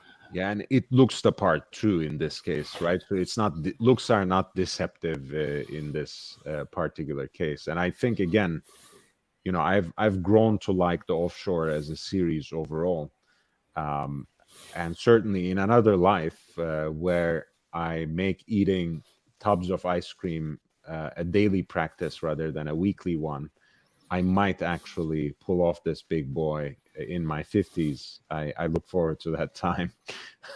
With all the health problems it brings, if I can wear an offshore diver and be as cool as Ali, I can live with that.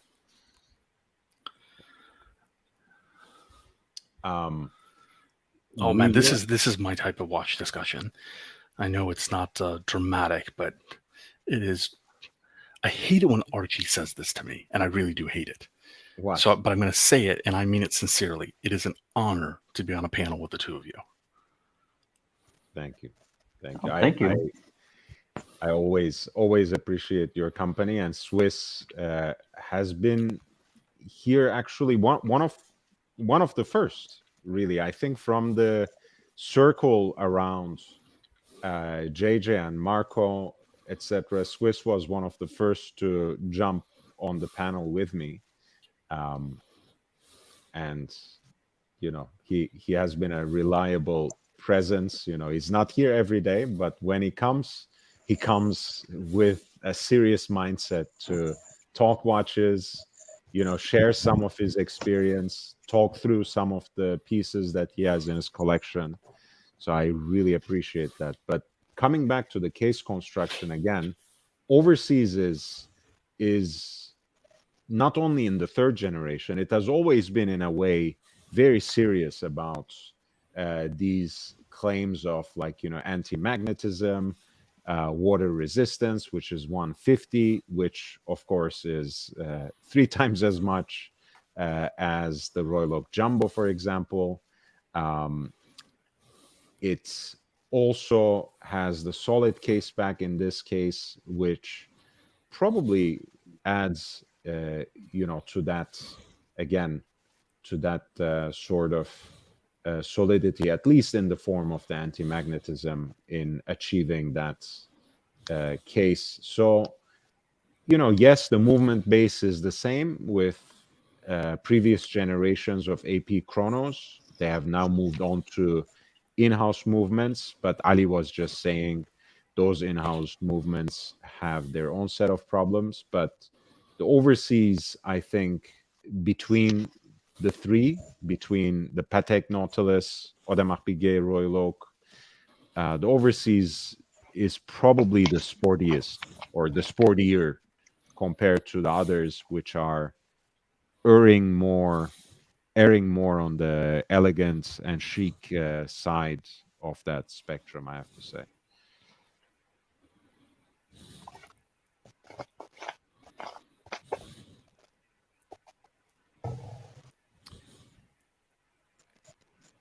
Going back to the Parmigiani Fleurier, there's also this interesting blue dial, which apparently was once again Japan exclusive, like a two-tone blue with the silver chronograph registers. I love the way they actually matched the background of the date wheel and the month as well. I have a question. Why is there so many freaking Japan exclusive in the industry? Every time there's a country exclusive, it's either Middle East or Japan. Like, what's going on with Japan? Well, you want to know my answer? Yes, go ahead. Because there is an inordinate number of crypto whales in Japan that are watch collectors. And my friend who goes by Hideki, he's relocated to Austin from Japan for at least 1 year. He and a lot of his contemporaries that I became colleagues with were exactly those collectors. They were crypto whales that wanted exclusives and were willing to pay. I'll give you one example that shocked me. So one of the largest whales wanted a limited edition Japanese model from one of the boutique houses, right? Not one of the Trinity, but one of the boutique houses. Normally the watch was already about an $80,000 US dollar retail watch. They said the only way they could make it is if they got 20 orders, and it would be like a 40% premium. He paid for all 20 orders with the premium to get the watch. I'll say one thing. First of all, I mean, putting Italy and Germany aside, and of course Switzerland is the heartland, although it's not necessarily the heart of watch collecting. I'm not gonna dabble too much in national stereotypes, not only out of personal respect to you Swiss, but Italians and Germans, Italy and Germany for Swiss watches was, relatively speaking, a better market than Switzerland itself already within Europe. and out of the European, out of that central slash northern slash southern configuration, Japan has been very consistently part of watch collecting even before the crypto waves and whales and tides and whatever else. So for example, when you go shopping for vintage Rolex pieces, you always find, proportionally speaking, most examples in these sorts of platforms from Japan. And they have very nice grading systems and seemingly honest assessments as well. When it comes to Rolex, they were ahead of the pack. You might say, in terms of obsessive collecting of Rolex watches, up until the last couple of generations, they may have been even ahead of the US.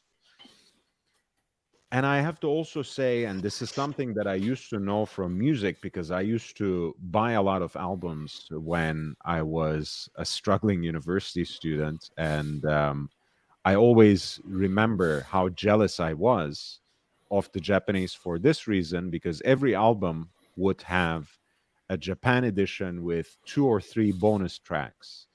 And the reason for that, and that was explained to me, because they are almost prohibitively expensive and would have been much easier for Japanese customers to import US versions of the CDs. So they have to do some sort of added value. Now, translating that to the watch market, which is different, the pricing has become very relatively consistent globally. But I think, again, Japan is such a conscious collector's market that sometimes for newer watches they need that sort of added value. They want the recognition. They want to be seen. They want to be respected as collectors, and I think that respect is actually well deserved. um I don't know, maybe I'm just generally a big fan of Japanese culture, even though I don't watch any anime or manga and speak absolutely no word of Japanese, but I've always had very deep respect for them, and I've always had the best type of interaction with Japanese people. So anyway, that's my take. That's probably more grounded take than mine, but I stand by my take. No, it's not. I don't think they're mutually exclusive. I was just trying to say that Yeah, no, I understand. it's not just a recent phenomenon. Like the special edition thing is of relatively recent provenance, perhaps, in this widespread way. Well, But you're right, though. Japan No. has been a healthy collector's market for decades now. Yeah, no, but you're right when you say it's not a recent phenomenon, because in the case of AP, there were dozens of millineries that were Japan exclusive. They were the best millineries as well. So you're right. You're absolutely right. It's definitely not a recent phenomenon. And yeah, this piece is also right around 18,000, 18,011. And of course, as a Japan exclusive, it comes from a professional dealer out of Japan as well. I like this style too. But yeah, so as the Tonda GT is discontinued, they still continue to offer amazing deals, and there's so many aspects of the watch's design, and when it comes to the chronograph especially, also its functionality, that might attract you over the new Tonda PF sport chronograph, and ultimately, um, you know, the Vacheron Constantin overseas second generation is not a bad way to go either.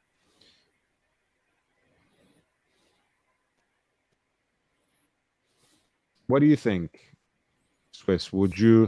Would you go with Vacheron, or would you take the plunge and try out PF if you were To be honest, buying something? I take the Parmigiani. I just don't really like the aesthetic of the second generation Vacheron overseas. I think the Parmigiani is much more modern, as to say. Okay. Ali, you're also siding like that, or Yeah, I do side like that, not for quite the same reason. For me, it's that when I was doing the digging on the second generation overseas, not unlike the AP chronographs we were just talking about, I didn't hear the greatest record of performance. So that concerned me quite a bit. The aesthetic of it doesn't bother me as much. I think I might favor the aesthetic of the second generation overseas slightly over the GT. But the GT was the one I was going to pull the trigger on, and I never came close to pulling the trigger on the second generation overseas.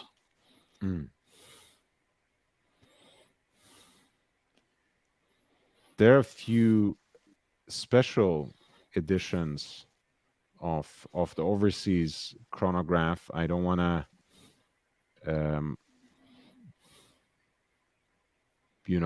dwell too much on it, but because McLovin showed us or pushed us in that direction, I do want to show a couple of these. There's the Deep Stream, which has a steel case with the titanium bezel and kind of an anthracite gray dial. A very interesting aesthetic. That's nice. I don't think I've seen that one before. That's very nice.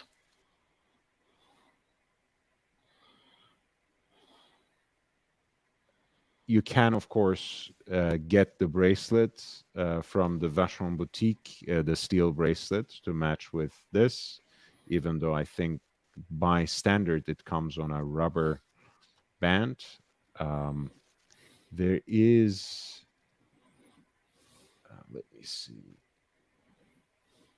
There's like, I don't even know how to describe this, but like a silver dial with red accents kind of aesthetic. Again, all steel. More maybe like, yeah, again, like a sportier look, perhaps, or more of a racing inspired look rather than the slightly pilot's, like a refined pilot's chrono inspiration.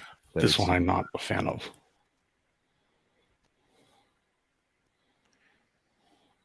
And then there's also, I don't even know what to call this. I think it's a mess in terms of the dial design, but some might Kill it with like fire. it. Kill it with Oh fire. yeah, that is very messy. Yeah. Kill it with fire, like immediately. I do like this, the grenet texture of the center dial, but practically nothing else. I don't like those textures, which you have on some Hamiltons, you have on some, obviously some new Calatravas. Those textures remind me way too much of skateboarding. Okay. And not in a good way, I must Not admit. in a good way. Well, I mean, I have club foot, so definitely not in a good way. Skateboarding was not my friend. Yeah, it wasn't really my thing either. I know Jake Brooks is a pretty good skater, but not my thing either.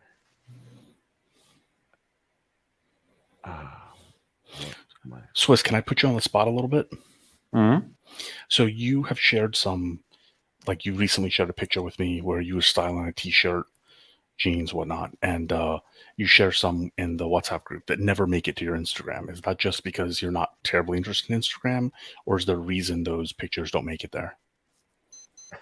Oh, I just don't. Yeah, I'm not that interested in Instagram, I guess. Okay. If I just find a picture that I think looks really good, For example, I think the last one I posted was that beautiful time zone. What's it called? The Royal Oak to Royal Oak time zone with a white dial, absolutely beautiful, and I had a good lighting. So when I take a photo as good as this, I'm like, okay, I might post this on Instagram. Okay, all right, because like you, Brando, Swiss goes to these events. I don't know what these events are. They're definitely not events people invite me to at all, ever. And he posts these wrist shots of these utterly killer pieces, utterly astounding pieces. And every time he does it, I'm like, I could live in Switzerland. I could totally. Yeah, it was the time before, not last time, but before this. Someone showed up. He had a Sahu, the Sapphire and Ruby Pepsi.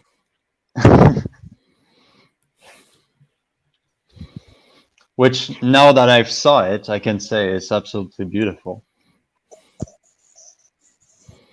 Yeah, it's not a bad way to go. Not a bad way to go, yeah. Not a bad way to go. Let's pull it up actually, since we mentioned it.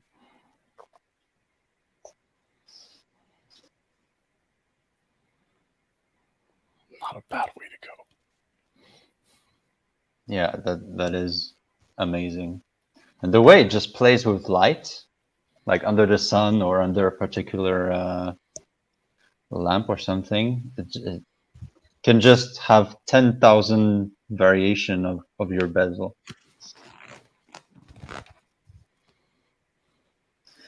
Is that one in yellow gold or in white gold? I don't know.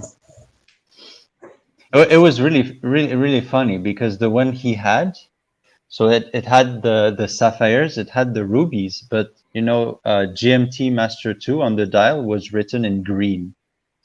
I was like, wait, why is it still in green? Why? Because on the regular Pepsi, it's not green, right? It's red, I think. On my Batman, it's blue. I know that on the triple black, it is written GMT Master 2 in green. But because I think it also has the GMT hand painted in green. I can't find anything to dislike about this, and I do not like ornate watches like this generally, but this is some pretty hot shit right here. Yeah, this is the yellow gold version, and the GMT Master script is actually gilt. So that is nice. Mother of God, my daughter doesn't need to go to college. Or you can sell her entire watch collection. That's another option. That's funny. Yesterday it was a conversation because she's already lined up some scholarships. She's like, well, what are you going to do with the college money? And I immediately said, watches. Oh, no, this is pink gold, by the way. Sorry, because it ends in 5 now that I'm awakened to that fact. I guess this would be the white gold. Ooh, there was one like entirely pavid. Yeah, with that one right there. Oh, that's a bit too much for me. Yeah, it's a bit too much, and it looks like aftermarket, to be honest. How did you spot that so quickly? I'm very curious because I see Nico has this amazing record of spotting the aftermarket super quickly, and I cannot spot them that quickly. I don't know. It just feels like, yeah.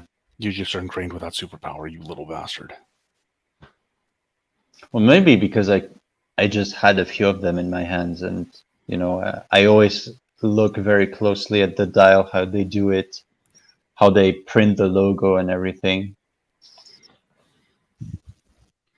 That helps, I think. Nothing trains the eye better than the correct examples and what the proper thing is, what the real thing is, and after that, the divergences are easier to notice. And also that was suspicious in this way too, in the sense that it's just a single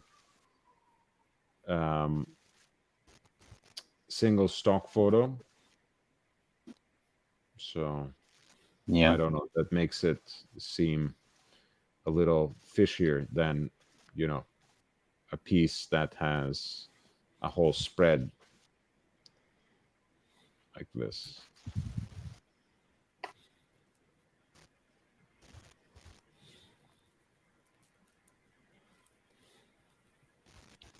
And of course, pieces like this should always be box and papers kind of thing. Yes, I know they can print these in bulk as well, but you know, it's somewhat slightly more reassuring to have the card next to it with the serial number, with the full reference number, including the Sarul part, whereas the other one is just, you know, again, single stock picture. Same thing with this, I believe. No. Oh, no.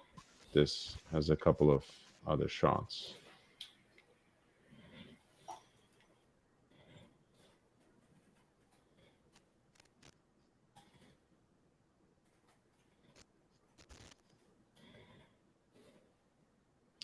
Did you guys hear about this Amsterdam-based Rolex authorized dealer being sued by a customer that they then were forced to reimburse? Yeah. I saw the news briefly. I don't know the full details. Yeah. So I read this in Fratello, since it's actually a Netherlands-based case, apparently. This guy buys a quote-unquote birth year piece, Rolex Oyster Perpetual reference 1003, with the, pardon me, expandable version of the riveted bracelet. And apparently it has, you know, one or two links that are malfunctioning, that are a little too tight, that don't expand. So he takes it to this authorized dealer. I think it's called like Gassan Diamonds. And they say, we can't fix it, but Rolex probably can. Let us get a quote for you. And they come back to the customer saying, well, Rolex tells us that they won't be able to fix it unless you turn it in for a full service, which costs this and that much. So he pays, the piece is sent to Rolex, he receives it down the line, he realizes that those links are still the same, the bracelet hasn't really been fixed, gives it back, the watch gets sent back to Rolex, comes back basically exactly the same way with the bracelet not fixed to his satisfaction. He takes the watch back, but ends up suing the authorized dealer. In the first place, the court disagrees with him because that, you know, the bracelet is more than 40 years old, and that Rolex did its best, especially, you know, attending to it twice in trying to fix it. So the judge didn't grant him reimbursement.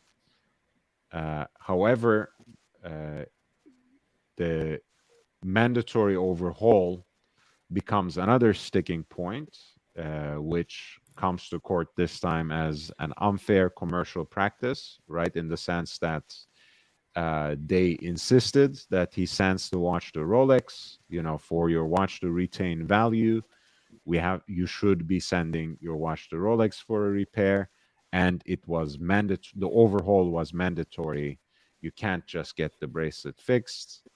And since they use that logic, ultimately the it was deemed an unfair commercial practice by the judge, so he was reimbursed for the cost of the repair, which is $1,573 in euro, I should say, and it also incurred extrajudicial costs as well as legal costs, which were paid by the authorized dealer too. Pretty interesting, I have to say, that the AD didn't try to appease the person for less than 2,000 in euro, less than 2,000 in dollars, certainly as well. What do you guys think about this whole ordeal? Swiss? Um, all in all, I really think it was bad practice from the AD. If you look more into it, the AD really tried to blame Rolex, saying, "Yeah, but we were just doing what Rolex says us to do. To insist that they do the overall checkup and everything." But in the end, when you really think of it, like, servicing the watch has nothing to do with changing the bracelet, and they tried to blame Rolex, didn't work. Judge was like, that's bad practice, and yeah, I think I agree with that. It is a bad practice, and I think it is dishonest, and they should be sanctioned. I totally agree with. I think I totally agree with both perspectives. I am not a big fan of the fact that most ADs, and in the States it's the same bloody thing, most ADs do not choose to advocate for their customers, right? They just always say that they're forced to do something by Rolex or Omega or whatever, and I don't buy that in the least. Like, you can advocate for your customers, and you should. You just should, right?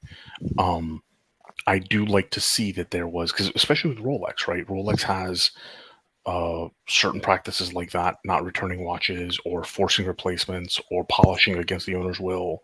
I do like to see them held accountable for that. I'd like to see everybody held accountable for that.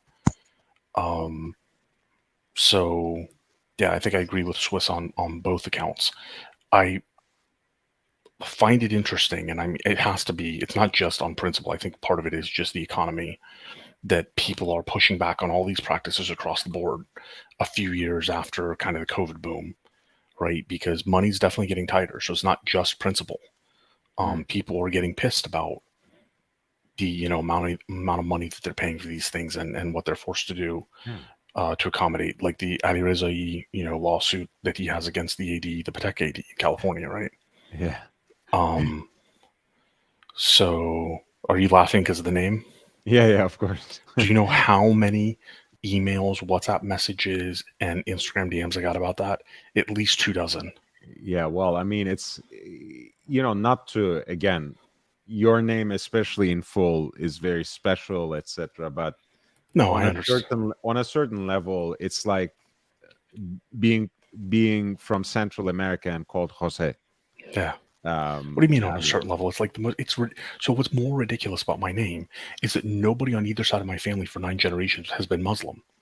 And I was named like the most Islamic name ever. Right. So yeah, no, you're totally right. You don't have to beat around the bush. It's funny. So many people, even people who like know me as a customer, know I'm not based in California. Right. They're like, is this you? I'm like, no, it's not me. But so I agree with Swiss on the take here. Is I do think the AD should have advocated. I don't like it when ADs cowered out that way. I've been very fortunate with both my watches, Switzerland, with most of my AD relationships. I've been very fortunate in terms of advocacy. My new AP rep makes me feel like she is advocating for me properly. We'll see. I've only had her for a month and a half, so we'll see how that will pan out for me. But she instilled me with a lot more confidence than my last AP rep. So, I have, I think overall, obviously, I side um, with the perspective both of you presented.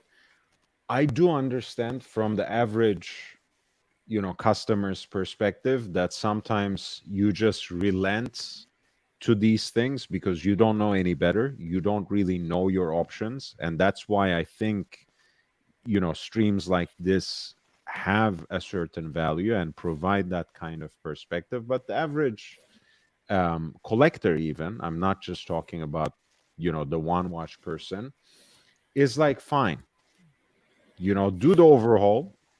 I am going to pay extra for that. I'm going to need the service anyway somewhere down the line, but do what I initially asked from you. Do the service that I came to you for. I want the bracelet fixed. You are telling me that an overhaul is necessary. At least when the watch is back, make sure what I first asked for, what I originally asked for, is actually taken care of, right? Because that's where the whole ordeal actually starts. If the bracelet came back fixed, if they actually communicated with Rolex more properly, I know for a fact that Rolex would not, perhaps cannot, fix through a Rolex service center the expendable bracelets from, before the 60s, basically. I mean, they might not have the parts, they might not bother, unless you send it to this special restoration atelier in Geneva. Probably they won't even bother. So that's something they could have told them from the start, and that's what makes it an unfair commercial practice, right? Oh yeah, we'll take it in for service, and if it gets fixed, it gets fixed. Otherwise, you'll just have your watch nicely serviced and ready to go. To me, that's very bothersome, and it's even, before they might reason something out with the customer and say, hey, we'll give you a partial refund, we are terribly sorry, you got a service out of it, see, we didn't screw up anything else, please accept our apologies, and if you give us just $500, it's okay, we take a grand off your bill and off you go. Not ideal, but I understand the mindset of the average customer who says, okay, to hell with it, do what I want and do the usual service as well. I know the type, I think that's okay. But the point is, you want your bracelet restored. Again, I'm not a shill for the guy, I'm not being paid for it, but Michael Young, for example, is great. Yes, you do have to send it all the way to Hong Kong. Yes, it might take a while, sometimes to the tune of 2-3 months, but they do a brilliant job. And it's really, I think the Oyster style stuff is like 250 and up, and $250 to get the bracelets completely restored, overhauled, and served back to you with a light polish, I think is actually a great deal. So I want more people to know that globally there are a lot of specialized watchmakers who can do that kind of service. Michael Young is not the only one. He is the most famous. He is one of the most established, but he also takes his time, or the workshop takes its time, and it's not necessarily cheap, especially when it comes to precious metal Rolex bracelets. It can get rather steep, but services are available that way. So there's absolutely no reason to turn in your entire watch to Rolex for a full overhaul just because you are not happy with two links out of your bracelet. And the other thing is, of course, we have to dispose with this whole idea of, like, oh, if you don't have box and papers, service papers are great. your watch will lose value if someone else services it other than Rolex. That's all bullshit, and that's one of the points that they insisted here. Of course, you have to find the right watchmaker. Of course, it needs to be someone trustworthy. It needs to be someone competent, but there's no respectable collector looks for service history and sees oh, it was LA Watchworks rather than Rolex Service Center, so I'm not gonna. Yeah, I mean, Rolex is frankly, it's a commodity design at this point because they put out 1 million plus watches every year, right? And most three-handers are commodity designs at this point for the same reason. That's a complete bullshit argument. Like, there has to be a special reason, a special watch, a special reason that it must go back to retain any sort of value. Like, sorry. Otherwise, most of the gray market dealers would be out of business by now. Well, maybe they should be, but that's another conversation altogether. We disagree on that one, just for the record, but just in case. But yeah, no, I do understand the sentiment, and the sentiment's well deserved. Frankly, like there's good reasons for that. I look at it in the same way. What is it like? Most meetings could have been an email. Yeah, I think a good dealer could exist in any market, but certainly the recent boom has created many scoundrels and sharks who have absolutely nothing to do with the business, who have zero knowledge, who do the worst kinds of price gouging and other sort of deceptive practices themselves, and are much worse than the shadiest authorized dealers. So and the worst part of it, most importantly, they work in concert with the shadiest authorized dealers at any rate. So there's so that's my thing. I think good honest business people can find room to function in any market, and we always had people who dealt in pre-owned watches, better ones, worse ones. So I don't think they don't deserve your business. Don't take me wrong, but certainly they have grown in an unhealthy manner, and it brought some of the worst people into the hobby, and they just take advantage of everyone and the situation. Yeah, and I think something I don't even know if I may not speak about the whole experiment, but I experimented a little bit with Mondani, and like that shocked me. Like that, this idea of the trusted dealer Mondani is I'm sorry, it's utter nonsense.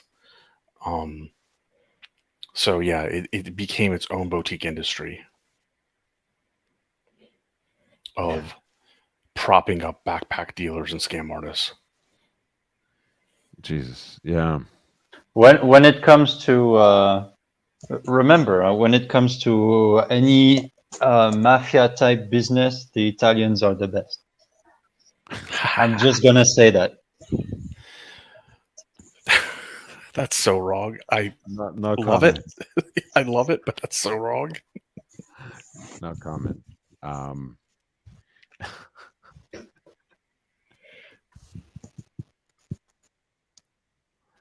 So the other watch that I wanted to talk about, and this is a 4-piece limited edition.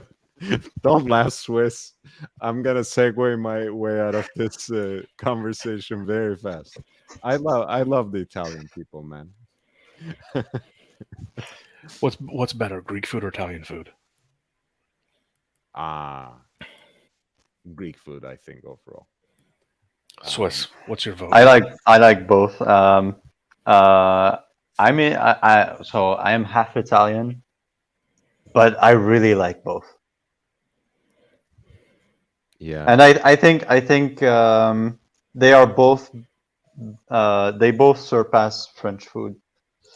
Yeah. I don't even. Yeah, that I don't think is close. I favor Italian food more than Greek food, but it's close. And the reason I brought that up is there's a famous clip between Gordon Ramsay and this other famous chef, Italian chef, where Gordon Ramsay says that, and the reaction on the Italian chef's face is fantastic. So it's become a little bit of an internet meme itself. Well, I mean, I have to say, also, it's maybe it's partly my lack of education too, in the sense that in as much as I have gone to Italy a couple of times, it's not, most of the Italian food you find here is just like the Chinese food, just like the Mexican food. It's not the real thing. So even if it purports to be the real thing, a lot of times it isn't. And with all due respect to Italians, again, when it comes to pizza, I'm not sure if I can call that Italian cuisine at this point. Obviously, in the US, it's still the best, where you have traditional Italian stores that go all the way back to early years of the 20th century. I mean, there's a reason that the New Haven pizza is so much better than most of other styles and approaches to pizza in the US, because it has one of the oldest Neapolitan immigrant communities in the Americas. So not to deny that, but when I talk about pizza and pasta, it's a little too average and less specific at this point, in the sense that it's been adopted everywhere. To Yeah, me, that's fair. I mean, I don't like Greek or Italian restaurants in the U.S. outside of a handful in New York, handful in Orlando, handful in Miami, because they really are, commodity. That assessment is completely fair. I actually don't like my pizza experiences in Italy. I didn't like, because I've become so used to American style pizza. But like carbonara in Italy, oh my god, like completely different experience. Some of those very simple pasta dishes, I enjoy it so much. But yeah, no. So, and I still haven't got to try the best Greek food on the planet in Darwin, Australia. Courtesy of Mr. GMT. Hopefully, this Christmas break, I will get. Come on, yeah, get it, get it. come on, get it. That's the new edition. No, that's the 2023. Yeah. The cadence has changed a little bit. He's like one of those pop-up games you want to hit with a mallet. Whack-a-mole. Whack-a-mole, yeah, there we go. Whack-a-mole, exactly. Why do you want to hit Mr. GMT? That's not nice. That is. He really does have a hittable face, though. No, he doesn't. I love Mr. GMT. Yeah, the famous German term comes to mind, right? Swiss would know this Backpfeifengesicht, as they call it. It's a punchable face. So we have a beautiful super chat. Thank you so much, Jeremy. $5. Panel opinion on this watch that you're seeing on the screen. So it's the Vacheron Constantin overseas reference 47040 with the Arabic numerals at the quarters and the dates between 4 and 5 o'clock there. This is the black dial with that pyramidal motif. Again, second generation. What do you guys think? Not my favorite. Yeah, this is a hard pass for me. With the aforementioned risks of the Generation 2, this one just doesn't hold any sort of aesthetic neo-vintage appeal to me to even take the risk. Yeah, the funny thing is, when it comes to the integrated bracelet watches, even with quote unquote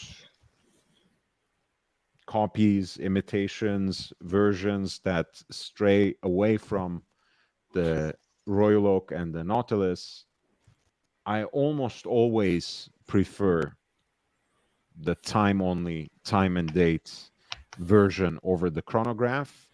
For me, for the overseas second generation, that's completely reversed. I actually only like the chronograph version. I don't have much love for The dual time or the three-hander. The dual time I can hang with. I can understand. I still prefer the chronograph to that. But again, overall, when it comes to time only Royal Oak, dual time Royal Oak, time only over chrono, time only by far. Nautilus, I don't, crosshair, single register, I don't care. If I were to get a Nautilus, again, it's not my favorite. I would much rather get the time only. Same thing with the Aquanaut. Everyone loves the travel time.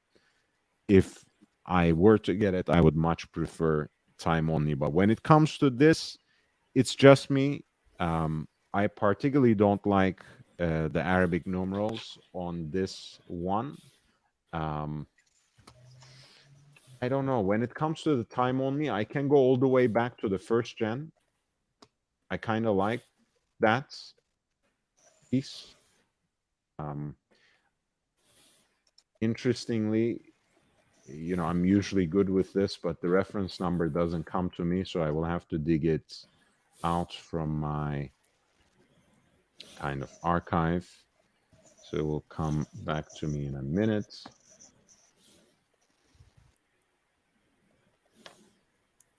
But overall, people, of course, and rightly rave about the kind of articulation of the third generation bracelets. Ali Raza made this argument. Again, don't just read things on paper or take them at face value. Go try it for yourself for your particular wrist size or shape. One type of bracelet might actually fit you better than the other. Like there's no universally better bracelet, even if the technical improvements are considerable. Sorry, Swiss, I didn't mean to cut you there. No, I just said that I was approving of what you were saying. And when it comes to this particular generation, honestly, again, I don't know. I'm not too hot on the time only. Yeah, I think it's a miss. I just think it's a miss. I think I'm generally the same way. The aesthetics of three-handers for me are better. I do make exception for the dual time APs, which I think the aesthetics. Swiss has posted one recently, which I think was one of the most beautiful examples I'd ever seen. But yeah, and the three-hander in the third generation is just vastly superior to the other two. In this generation, it's inferior to the other two. By a fairly wide margin, actually, in my own opinion. And the disclaimer being is, look at me, I'm ugly and I can barely dress myself. So please stop saying that, Ali.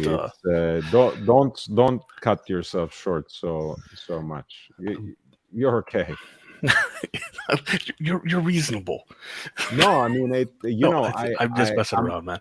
I'm even harsher on myself. So when I'm saying you're okay, it means something. I'm not.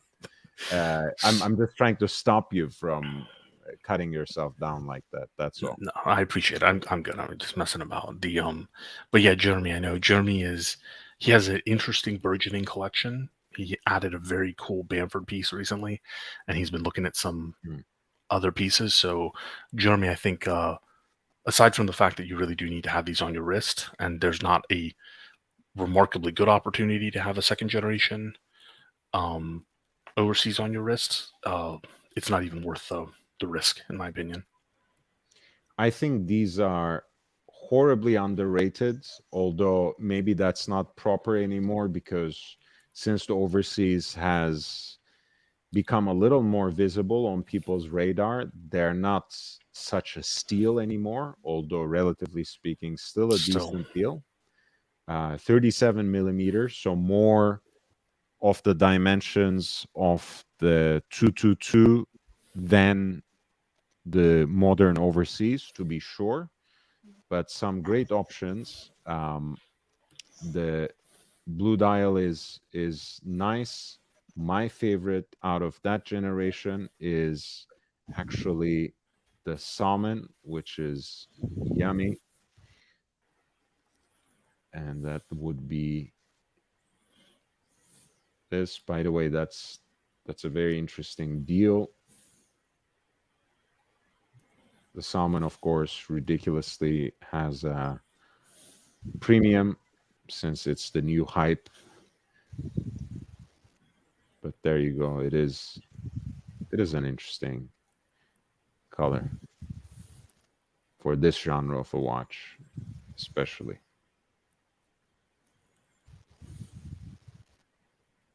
Again, a much finer piece, I think, both in terms of its dimensions, in terms of its how it wears on the wrist, and it's probably less bulletproof compared to Overseas in the second gen as well. So I'm not necessarily offering it as one-to-one alternative, just giving you something different to consider. And the reference number there is 42040, which will pull you up a number of different dial options and so forth. What do you think about the first generation Overseas Swiss? What's your opinion?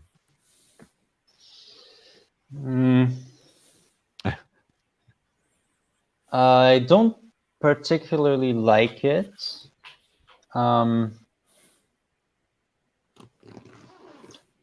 But I don't hate it either. I think it's better than Gen 2, but it's worse than Gen 3. I think Gen 3 is very good. Gen 1 is okay / meh, and Gen 2 is very meh. We came to Marco and I came to loggerheads on this one because I just can't take this whole idea of it's the best blue in the industry kind of thing.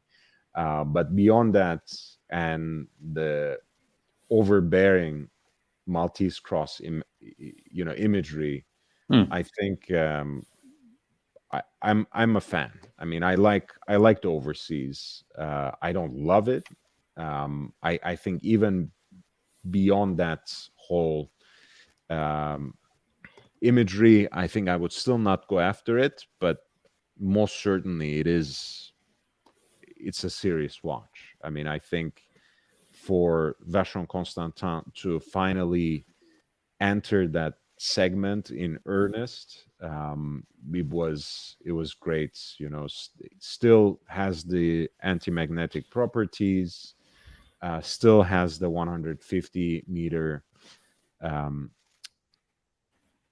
depth rating, beautifully decorated movements with that fancy compass rose design on the full gold rotor, exhibition case back, hallmark of Geneva, all the generic phrases, of course. But I think overall it was really a revelation when it came out, with the modularity of the piece as well. Whether you like it or not, at least there's the option of the leather band, the rubber bracelet, and it really brings different aspects, different feels of the watch, and does that in a very quick and intuitive way. So something needs to be said about that. Not something that I look for necessarily. For me, modularity means that you can use a toothpick to pop out the oyster bracelet out of a vintage and near vintage Rolex watch.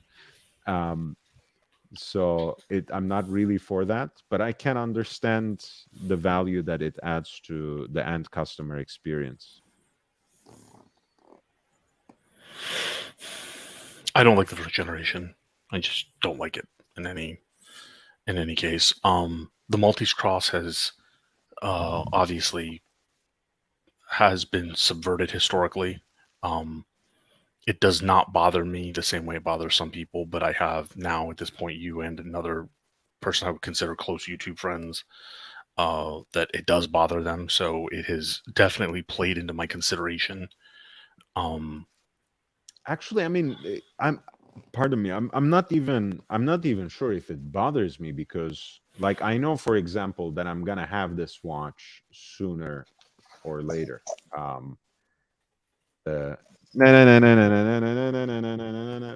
Batman.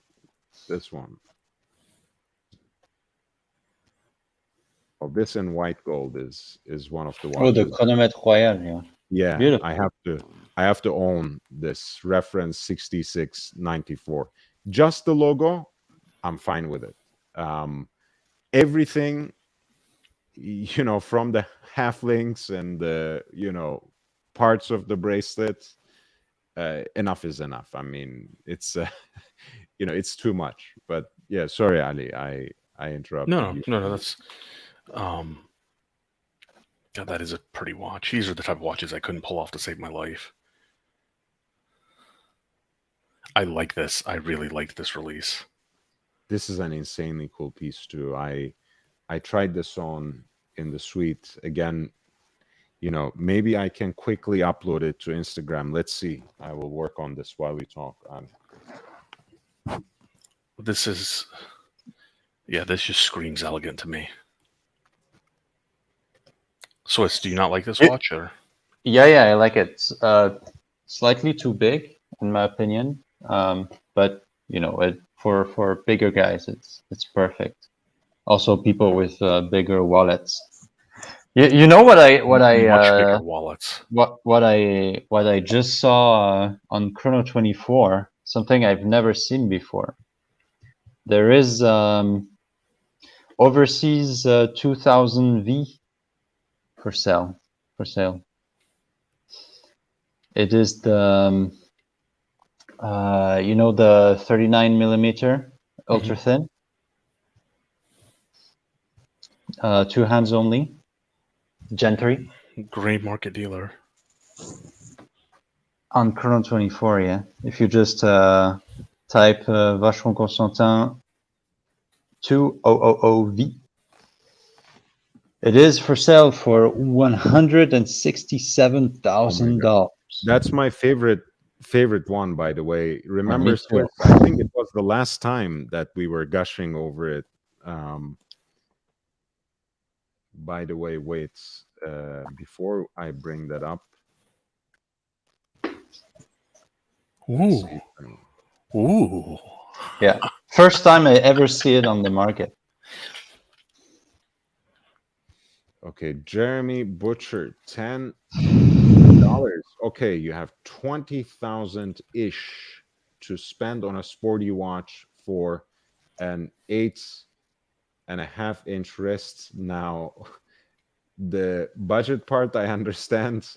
I will never relate to you for the 8.5-inch. But thankfully, I have my resident expert in Adelaza for that. Joking aside, I mean, obviously, I can offer some comments, but it won't be from my personal experience. I have a funky style. I like bracelets, open to unique options, and would like a good value in today's market.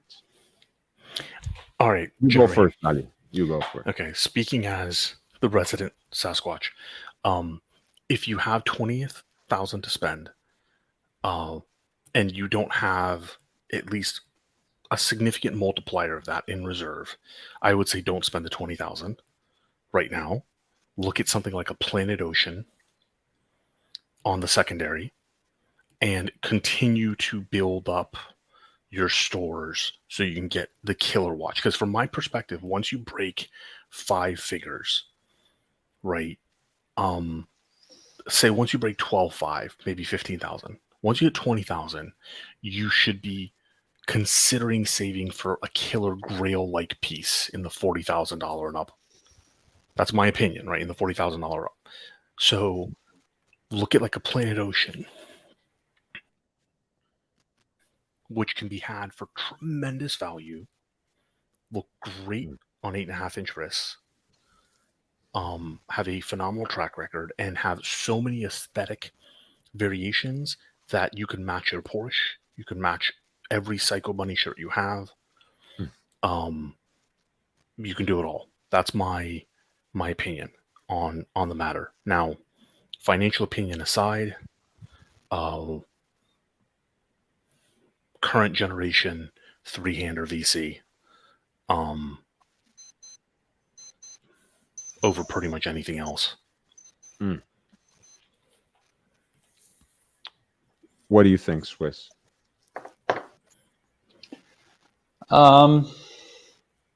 Yeah, I agree.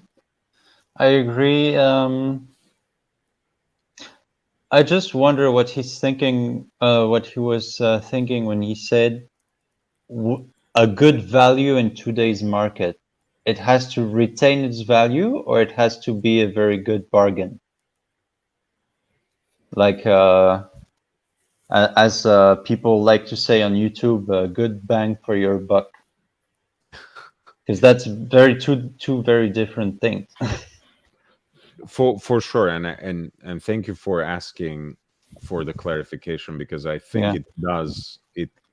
it does make a difference. Because for me, if you ask me, I read that question as good value in today's markets, referring to value retention, and that's why in my mind, for example, I eliminated Octo Finissimo, even though I love the aesthetic, even though I think when it comes to the price point, that probably is the best deal when it comes to integrated sports sheet piece. And also, by the way, the bigger wrist you have, the better. For smaller wrists, it might strike you as too wide of a watch. Um, I would say, again, in the same way, I think the Tonda PF is a great piece. The steel platinum micro rotor version. I would rather, get perhaps, you can get this kind of charcoal gray / black version, of course. But there are some other options. Let me see. I have a question for you. You brought up the Octo. Have you had either the Octo or the Octo Finissimo on your wrist before? Oh yeah, many times, and also Okay. because I was at some point trying to court someone who was working in that boutique. So They yeah, feel horrible. Yeah, so that's the no, thing. it feels amazing. Come on. I No. hate it. No, it really. So Jeremy, we have same size, but not necessarily same shape wrist. Put it on your wrist. I got a chance at the boutique in Disney Springs to put quite a few different Octos and Octo Finissimos on my wrist, and I was shocked at how bad it felt on my wrist. Really? I really didn't like it. I was like astounded. I wasn't expecting the feeling at all. So just because we have the same overall circumference doesn't mean we have the same shape. So put it on your wrist, though. I agree with Swiss. The feeling was not good. For me, it's quite the opposite. I loved it, actually. I love the watch as an idea. I absolutely adore it the way it actually sits on the wrist, and on my wrist specifically. So, but yeah, that being aside, I think the Octo Finissimo, if he means it value retention, and he does, kind of falls by the wayside. Parmigiani actually is not too bad on the secondary market. If you pick it up on the secondary market, it's still decent, and whatever loss you might get in terms of value retention, you basically had the first buyer eat that for you. So it wouldn't be too bad of an option, but I think ultimately I'm coming full circle, and I don't know whether Swiss will third this, but I'm seconding what Alireza said. For me, it is the overseas current generation. You don't have to go for the blue one. I don't think it's the only option, but if you like blue, that is a nice blue, whether we are talking about the time only or this particular one, which actually has a beautiful kind of powder blue writing for the dates scale too, and even like the same shade on the retrograde retrograde dates indicator as well. So that's a beautiful piece. But before I go back to that video, I'll say try to get a good deal on one of these on the secondary market, because even in blue, they have started becoming available, and not at outrageous prices. The blue will, of course, still set you back a little more than 20. But that being said, the silver, white, you can certainly get for around 20. So he actually asked that, right? He also mentioned value retention. So Jeremy, I have a silver dial dual time, which, as we previously mentioned, is way for service. I really do like the silver dial on the overseas.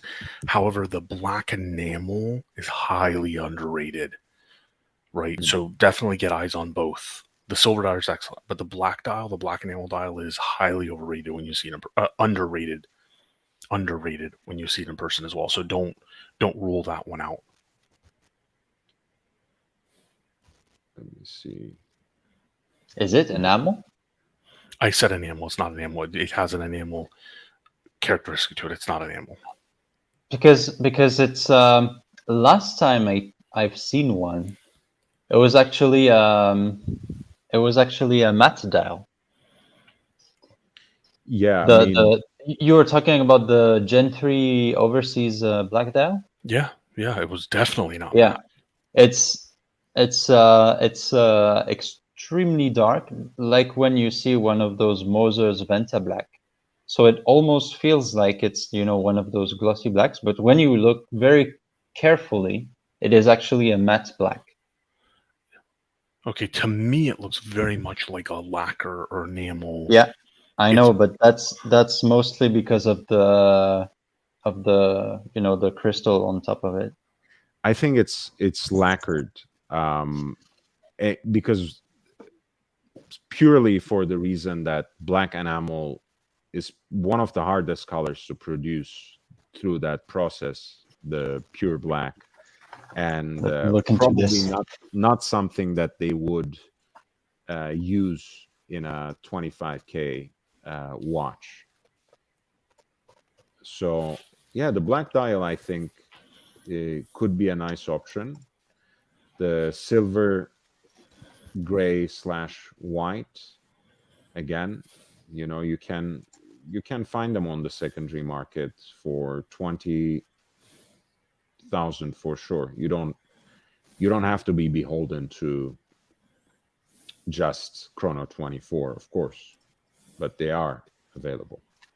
And a lot of times Chrono 24, since they charge commission on the sellers, etc., it's a little overpriced. So if you can deal with someone face to face, whether that's a private individual or a business, and you can actually trust them, that's of course always better, and you usually get better deals that way as well.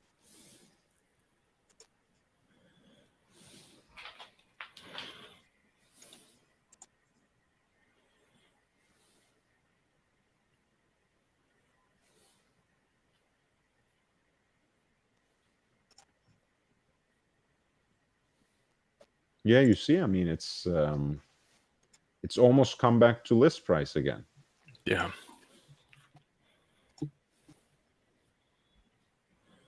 Wait, can you scroll back up? Of course, for on that listing. Belt not included.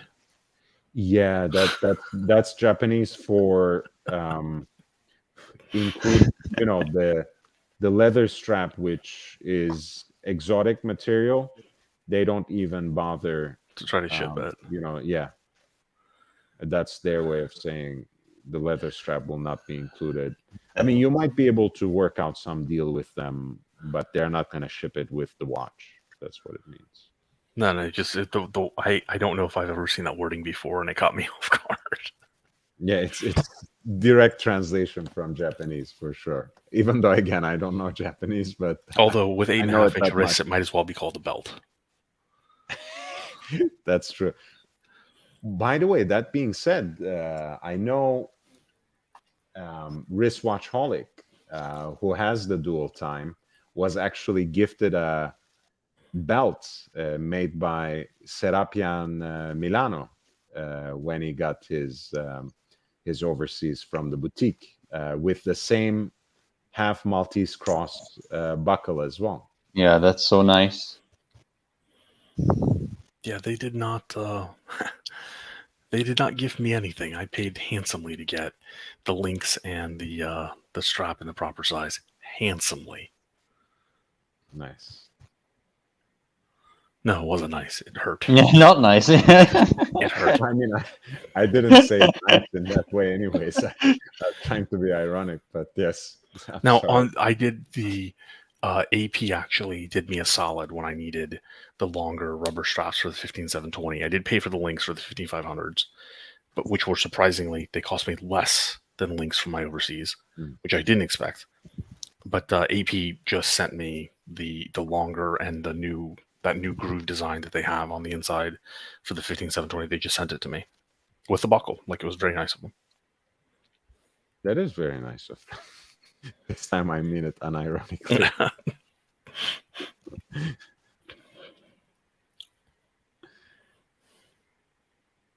So yeah, I think I don't know if this is an anonymous vote, but I think the overseas third gen, despite my personal preferences, is a very strong watch in that category.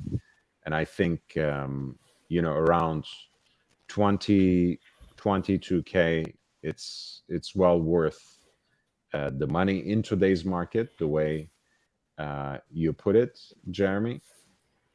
And I think for me, it's not make or break. It doesn't have to be blue or bust. I think both the silver/white and the black are actually pretty nice aesthetically.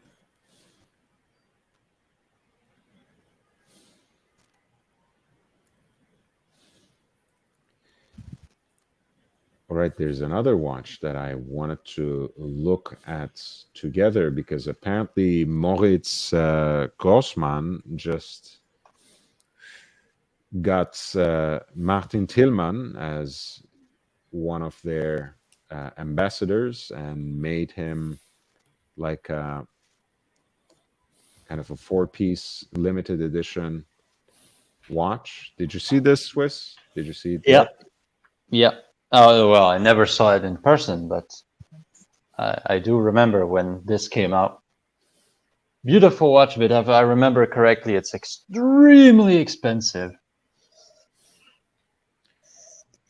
It is, and it is not, in the sense that I mean, it is what, 42,000, I think, which of course you might say is a lot of money for time only watch, but there are 4 of them made. One of them is for Martin Tillman himself, and it actually has the inverted movements, all the fine detailing and finishing that goes into their watches, the open working for that inverted movement, and a very nice tremblage detail on the back as well for that depiction of the electric cello. So I'm not saying it's a bargain necessarily, but I can see other brands trying to sell something like this for 6 digits easily.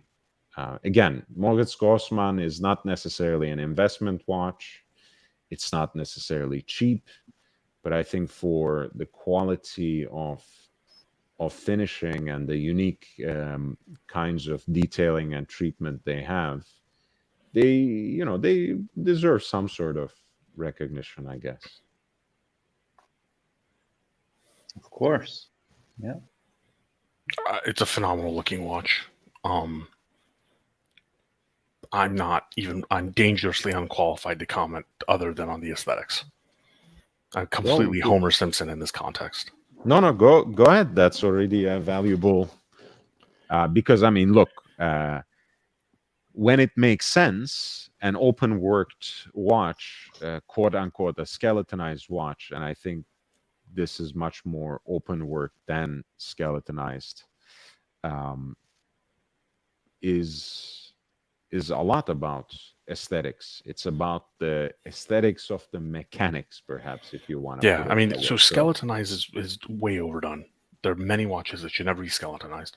Open work and open heart designs are very pleasing to the eye. Inverting the balance, inverting the movement, things like that. The particular design cue on the back here with the cello is brilliant. Brilliant. Mhm.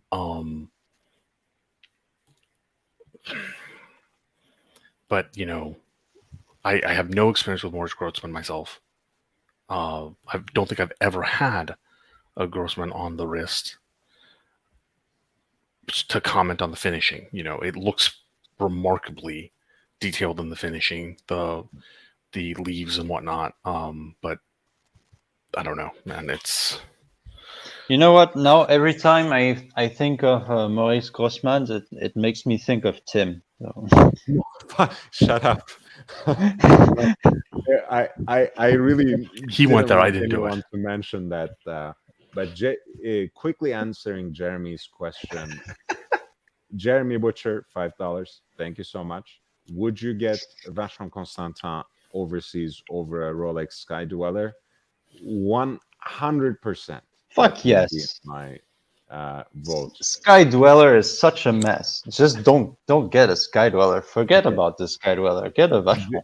Jeremy, to be fair, on this channel, even though I am a Rolex fanboy, it's kind of predictable. So do cast your net wide. Do ask this question also to other people you respect. But I think you will get a unanimous response from this panel. Absolutely. But there are other people in the chat who should feel free to respond as well. He did ask that on JJ's channel as well, and that particular panel also overwhelmingly sided with the VC. Okay. I don't hate the Sky Dweller in certain dial colors. I'm not as adamant as Swiss is, but yeah, the VC is going to be nearly an exclusive all day, every day vote. Sky Dweller, I'm gonna say it. Sky Dweller really sucks. It's a bad watch, in my opinion. It really is a bad watch. Say more. You can't stop there now that you threw it out there. So first thing, which isn't really a valid point, but it is to me, it's too big. But I mean, that's a matter of preference. People think it is really clever how they have hidden the calendar function. I think it's really messy and very confusing.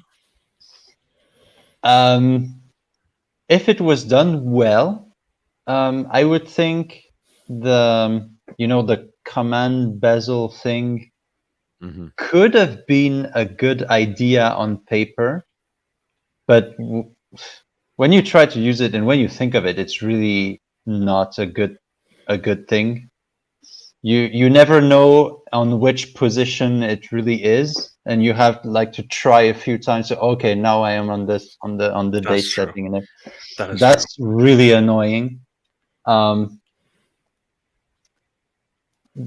That center wheel, I don't hate it, but I don't really like it either.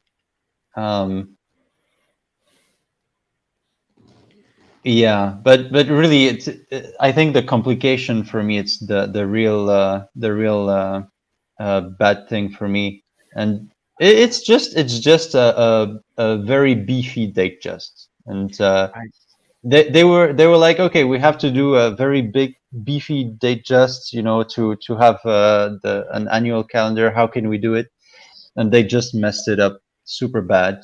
I think it's like you said, Swiss. I mean, you implied this particular point, but I can already hear it in what you said. In a way, it's a good idea on paper, Why not have a complicated Rolex watch that combines annual calendar, GMT function, and has this sort of oversized presence on the wrist, right? And I think also it's not a coincidence that Rolex's most complicated watches on its catalog now are the Yachtmaster 2 and the Sky Dweller, which are both oversized, because Rolex isn't necessarily a complication house, and they're not necessarily masters in miniaturization either.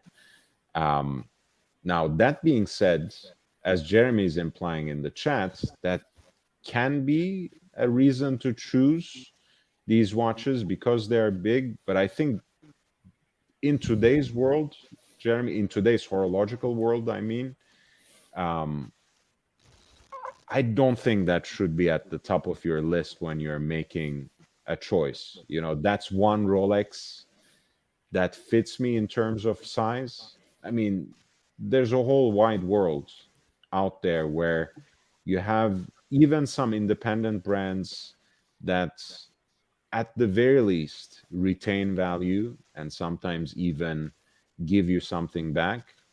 In terms of indicating this sort of calendrical function in a clever way, I mean, Mosa's Perpetual One has done something similar to this, and I think a much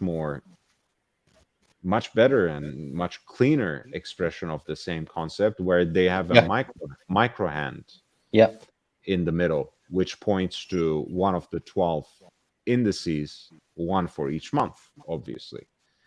So anyway, I think Rolex Sky Dweller, it's a great idea on paper. I think it's literally vomit-inducing on Oyster. I cannot. On Oyster Flex and in precious metal, which, as it happens to be, come together in Rolex watches, I cannot stomach how top-heavy and ugly this watch looks. In this configuration, it's not so bad aesthetically, with different dials as well. I just chose blue because that seems to be the most popular for a lot of people.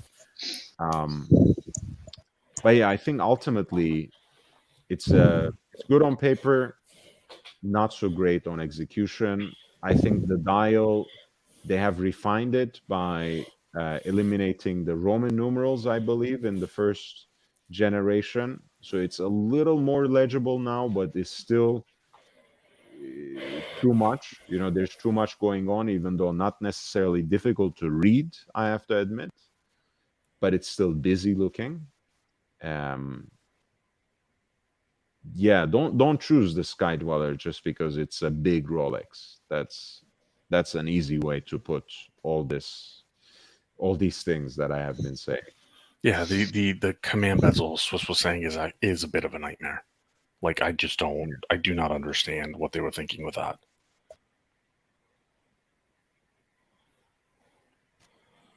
But that's pretty funny. Vomit inducing. Yeah, and also Memovox, by the way, greetings to Denmark. I do agree with you, right? Again, this speaks back to one of the points that we were talking about earlier. It's just a bloated date just. Like, why not come up with a design which can give you like a pointer date? Like, you don't have to use a date window and a cyclops, but certain aesthetic things they just can't give up. Am I the only one who just universally hates the cyclops? I don't universally hate it, but I prefer no date watches when possible. And I've even started, I've seen more recently, since True Dome become popular and they produced kind of a domed like reproduction bezel for crystal for vintage Rolex watches. So there are a lot of people who wear their 1675s with a domed crystal now, without the Cyclops, and it looks damn good in person. So yeah, I'm not a huge fan either. Do you like the Cyclops, Swiss, or? I usually hate it. I think Rolex is the only exception. Anytime I see a Cyclops that is not on a Rolex, I'm like, oh, this looks so bad. They just trying to do like Rolex, and it just backfires. Not a fan. But on Rolex, I think it's okay. We make exceptions for Rolex, I Yeah. suppose. Yeah, look, I mean, it is part of their brand aesthetic at this point. Absolutely. Yep. Yep. As much as I like to think that Submariner is their icon, that's really in the past tense at this point. Even the GMT Master 2 has superseded it in terms of demand, at least in terms of a more mainstream popularity.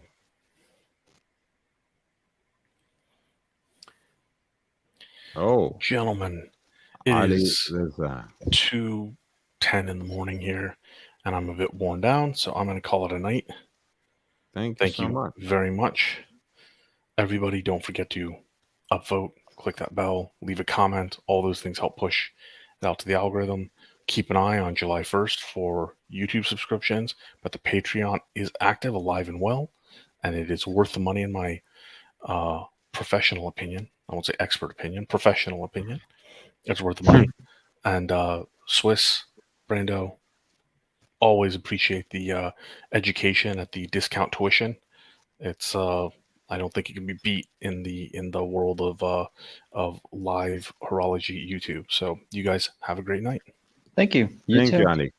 Thank you so much. Ali Reza, $33. Super chats matched as promised. Great time. And thank you for continued education at discount rates, YB and Swiss. Thank you so much. And again, well, we're back, Swiss. We're back. What beyond associating it with certain individuals? Do you have anything else to say about this, Moritz Grossmann, Martin Tillmann? I really like it. Usually anything Maurice Grossman I really, really like. This one may be not as much as the others, but it is still a remarkably beautiful watch. Very well made. The open work is very well done. I think it's slightly big. I don't remember. You know what are the dimensions of this watch? I think it's 40 in stainless steel, I want to say, but let me double check.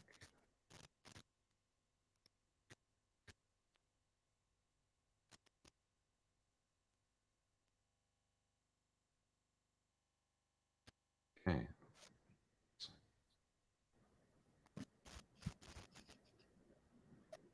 Let me stay there. But go back.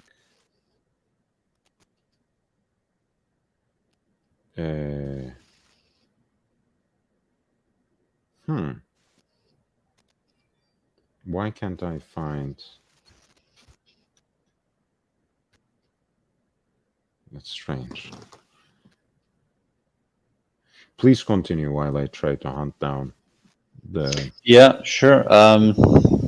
Yeah, Maurice Grossman, I'm a big fan. They really do something.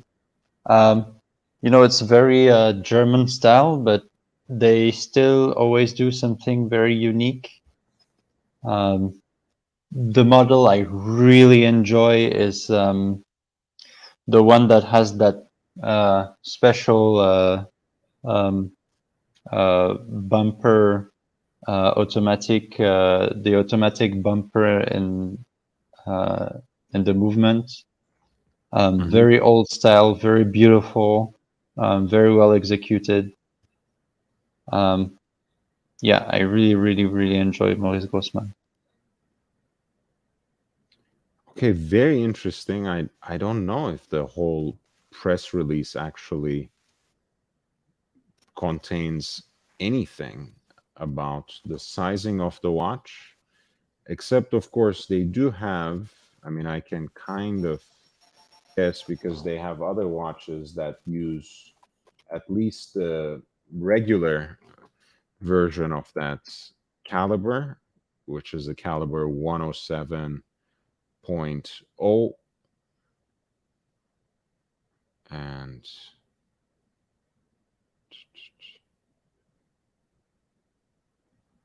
so we can more or less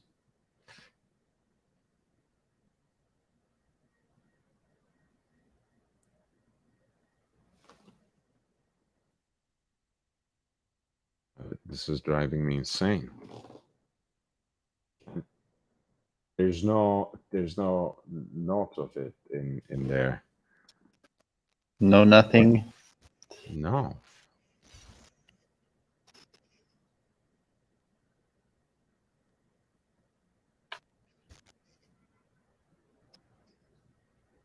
So strange.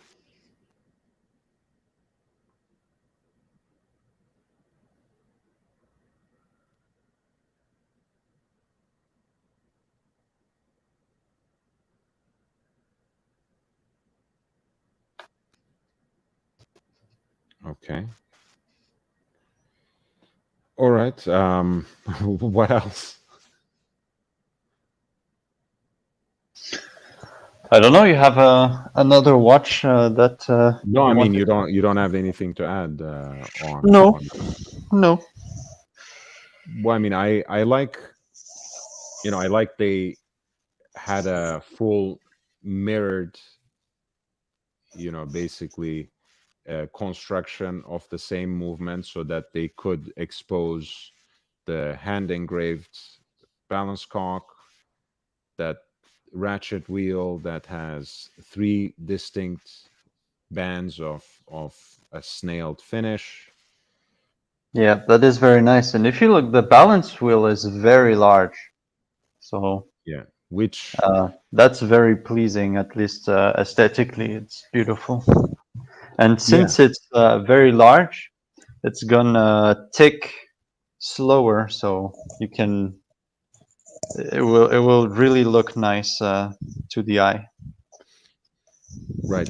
That's what I wanted to add because not only is it in terms of the space it takes on the dial, right, which is already a nice sight, but a lot of times combined with a lower beat rate, and I think in this case probably we're talking about, I want to say 3.5 hertz, probably, might be even less.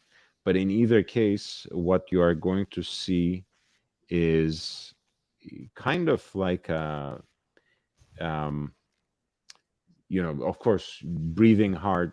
Sorry, beating heart would be one example, but it's also like very nice breathing Mm-hmm. in and out as the hairspring contracts and expands, contracts and expands.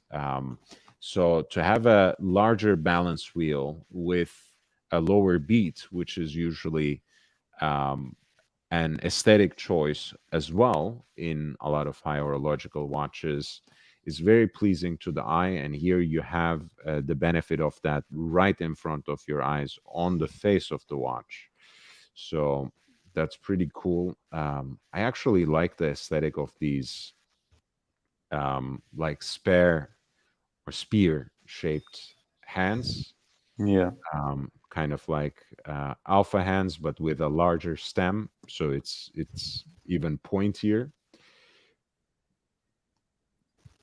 Um, Stainless steel case of unidentified size. I believe it should be somewhere between 40 and 42, but that can make the entire world of difference. Another thing I love is the tempered screws, which actually are in this violet purple color, which is rather distinctive, right? Again, everyone does heat blued these days, even though I shouldn't say everyone, because actually, the ones who don't cut corners and do it the proper way is still a very rarefied realm. So it's nice to see this kind of aesthetic touch. The electric cello, who is Martin Tillmans' personal instrument, of course, is beautifully rendered on the back of the base plates there, which you can see from the case back. For the body of it, the tremblage technique is used, which is a very beautiful visual detail with, sorry to be cheesy, but the pictures don't necessarily do it justice.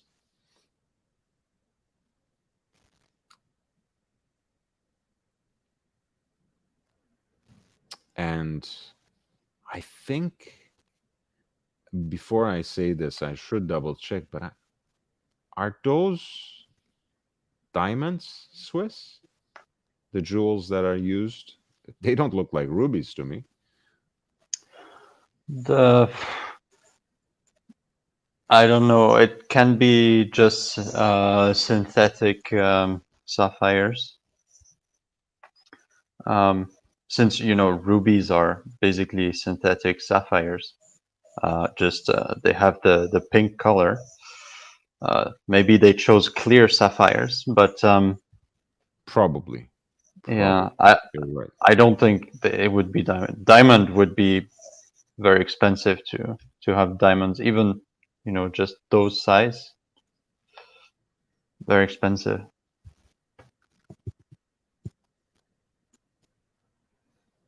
Yeah, I will have to look into that. But in either case, there's a very interesting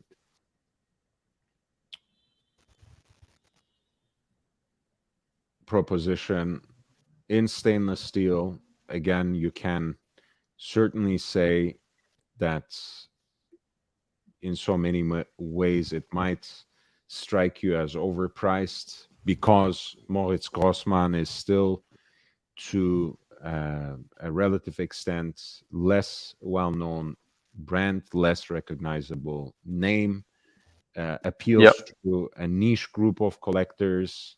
It's also a German watch, so which is not always preferable, again, by the mainstream customer to the Swiss watch, even though they offer a different kind of value and a very distinct aesthetic a lot of times. So in this case, you have basically a piece that will be one of three, because the fourth one is Tillmans on Tillmans' own wrist, and it is, I believe, $41,000.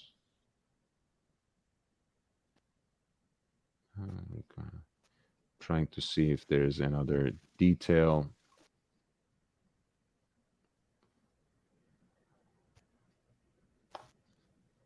Yeah, unfortunately,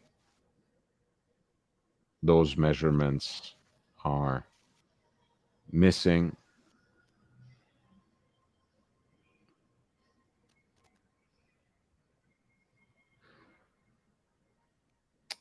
Hey, Whiskey, how are you doing,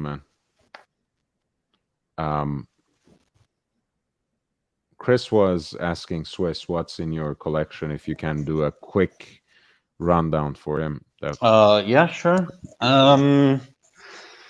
So I have a few of the classics. I have Black Bay 58, a few Rolexes. I have two Oyster Perpetuals and Batman.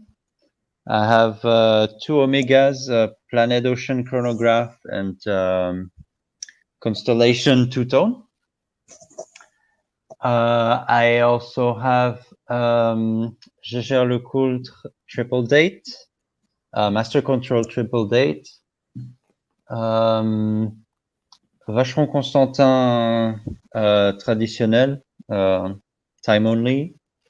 And recently I just got a Moser Endeavor, time only.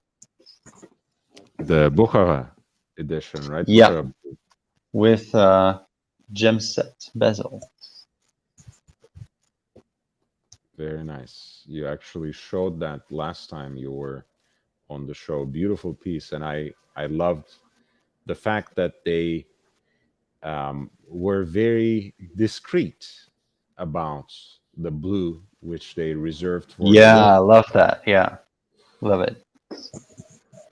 Because the Bukhara blues are usually quite, out there, quite explicit.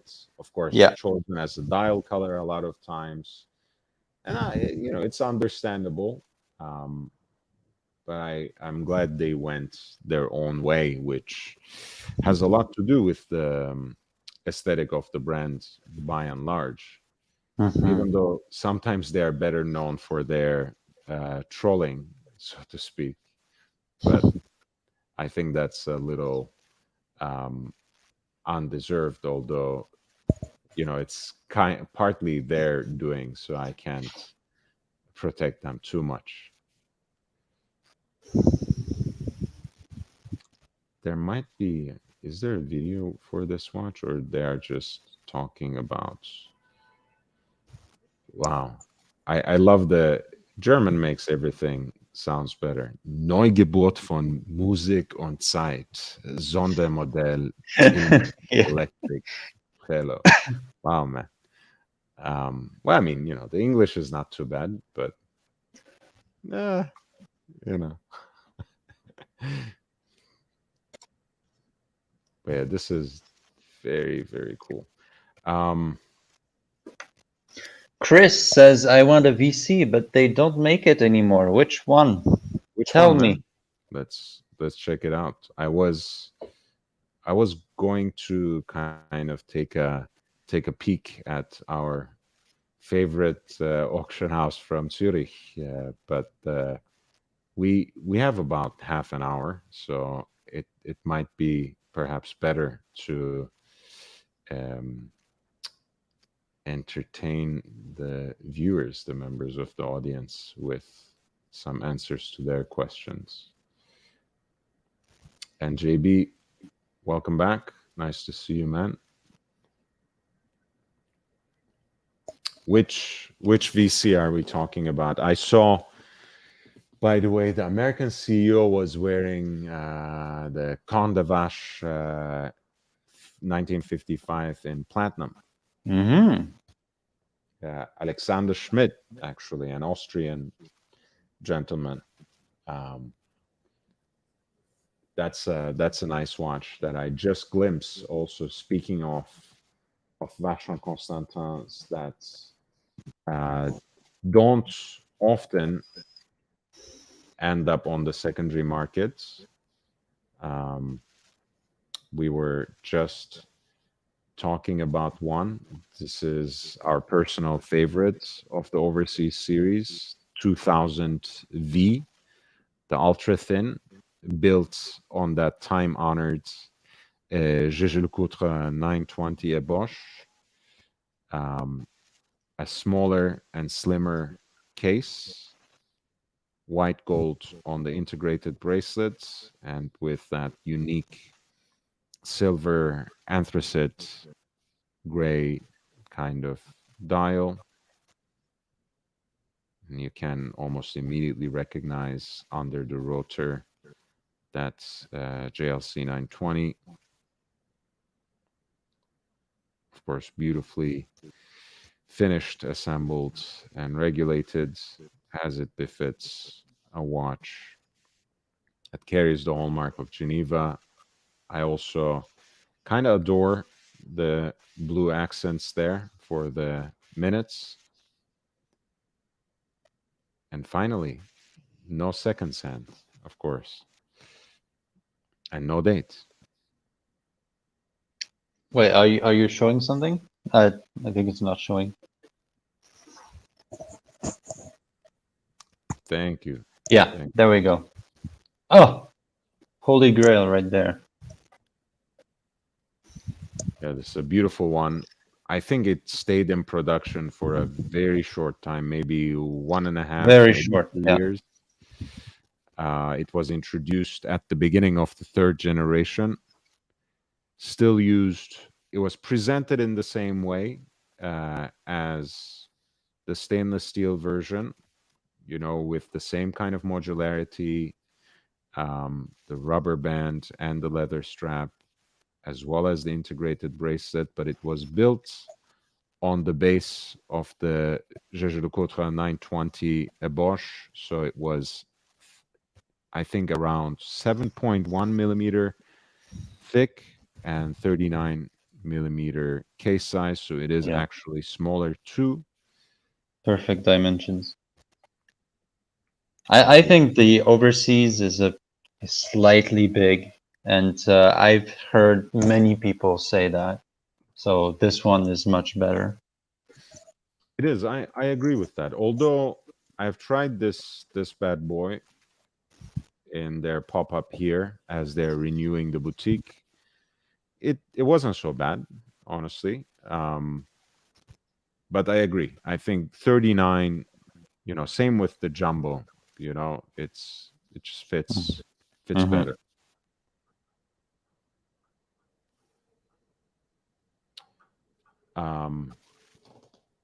The other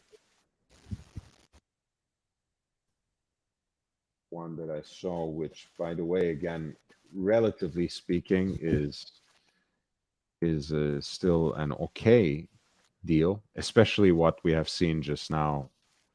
Like what was it, 150K or something? They were asking for that. Yeah. So this is 167. okay. This is the Platinum Corne de Vache, which is discontinued. Amazing. I think the pink gold now is like $65,000 at retail. So considering that, this is not so bad when you see it's 60,000 basically. Yeah. A few years ago, I remember retail was 72. Mhm. Very expensive. A little more than a year ago, I remember seeing it before it was also discontinued for around 45,000, which was an incredible deal, of course, for like a platinum, um, Vacheron Constantin chronograph built on Lemania CH27 with the hallmark of Geneva and everything, and with this beautiful, unique design. I think that was an incredible deal. But even now, compared to how the stainless steel retails for and how much the pink gold version retails for, still an interesting proposition on the secondary market. By the way, Chris, I agree, because also, Chris, I'm sure you tried it. They are not only very ornate, but also make the piece much larger. So even though that chronograph is 38 millimeters on paper, it actually wears like a large 40, which is not a bad thing, but it's something that you need to note. Mono pusher.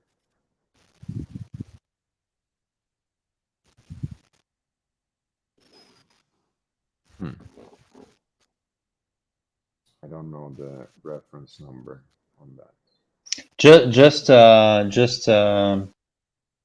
put Vacheron Harmonie, and usually it's the one that comes out. The cushion shaped case, yeah.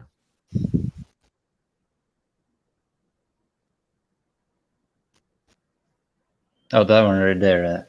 That is beautiful. Amazing. It's very nice. Yeah. And there also exists, there is one like this chronograph, but with a split second too, which looks amazing. Harmony split seconds. Mm. And it is the one that they redid in a traditional movement, and they made like 15 of those. And I think it was a year or two ago. Absolutely amazing. Yeah, this is cool. I also have a soft spot in general for pulsometers. And here, of course, you have kind of triple nostalgic effect. You have the pulsometer, you have the monopusher, and you have the cushion-shaped case. Not to mention the spade hand. You know, it's Yeah, very much used with. and even the font is like a unique font that you don't really see anywhere else. I really enjoy that. Look at the 7. Look at the 5. Really like it.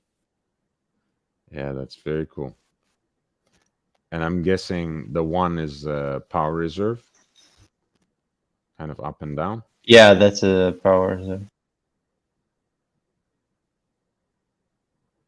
Very cool. So fries with mayo, great username. Says favorite VC is the A2172, which is the one I have with a slate gray dial, I guess. Yeah. Yeah, but slate gray means platinum, which means much more expensive. But I do agree, it's very, very sexy. Yeah, I like that watch. I like. But that I watch.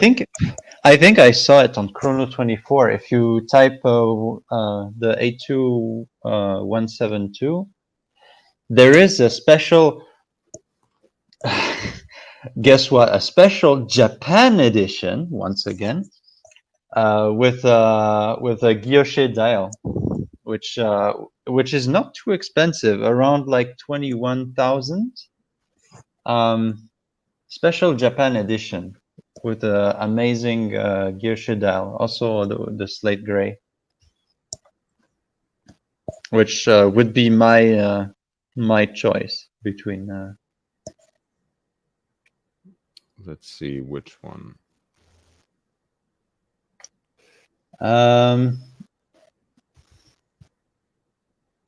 It has the gray dial. But guilloche. Guilloche, yeah. No. Oh, this one on the right, on the right, on the right. This. Yeah. Now take a look at the dial. That is much more special than just the plain gray. Fantastic. That's amazing. Yeah, that would be my choice. By the way, Not only it's a limited edition, but it's not too expensive compared to the other ones. I think what was it? This one is like 22,000. It's a very good price considering the watch. Yeah. One of. Oh no, what 5, 39? apparently. Oh, And it is white gold. oh, it is white gold. Yeah, Okay. this one is white gold. I thought it was platinum. Huh.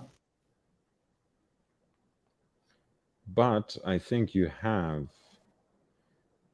the platinum ones. Now I don't know if sometimes pictures can be tricky.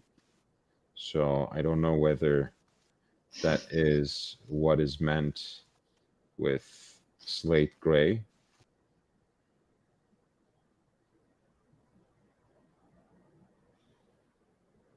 Is this it? Yeah, I guess this is it. Because the only two options is like silver.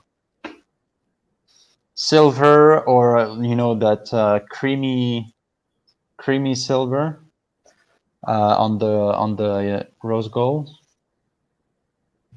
You have like a opalin silver on the white, which is the one I own, and the dark gray for the platinum. I can show it, by the way. I have it right there. And Fries, here is my favorite Vacheron of all time. I was showing it in a different version earlier, but I found exactly what I want now. This is it. The Chronomètre Royal, reference 6694. Beautiful silvered somber style. Look at how those multifaceted baton markers are finished, especially the ones at 6, 9, and 12. The Dauphine hands, sweep center seconds. I could live without the date, but it's such a beautiful watch that I'll let that slide. There is actually a brilliant diamond set on the Maltese cross. And this particular piece is in white gold and in a pretty good condition too. And shame that this is hiding behind the case back. Yeah. But still quite a cool south winding caliber, which is rather thin.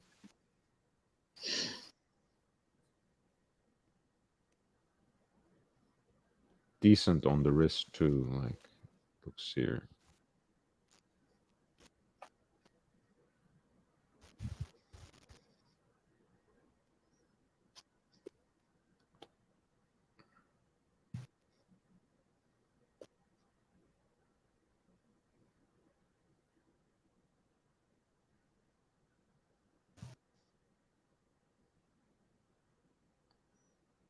Can we take a look at the case back?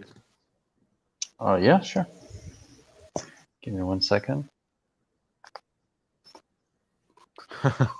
Why the Richemont hate, Chris? I wish Richemont would sell all their watch companies to either LVMH or Swatch Group and go back to cigarettes. I wish LVMH, I have more love recently because of what Jean Arnaud has been doing with the regeneration of Daniel Roth and Gérard Janta and everything they have been doing in La Fabrique du Temps, but I have no love for the Swatch Group at all. I think they would destroy JLC and Vacheron Constantin completely, like within 5 years.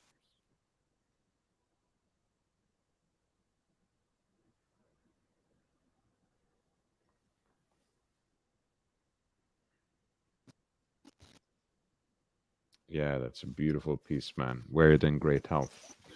Great. Gondog says, good evening, morning. Enjoying your conversation with Swiss. Great Skydweller rant earlier, by the way. Thanks. And Fries says, beautiful 82-172.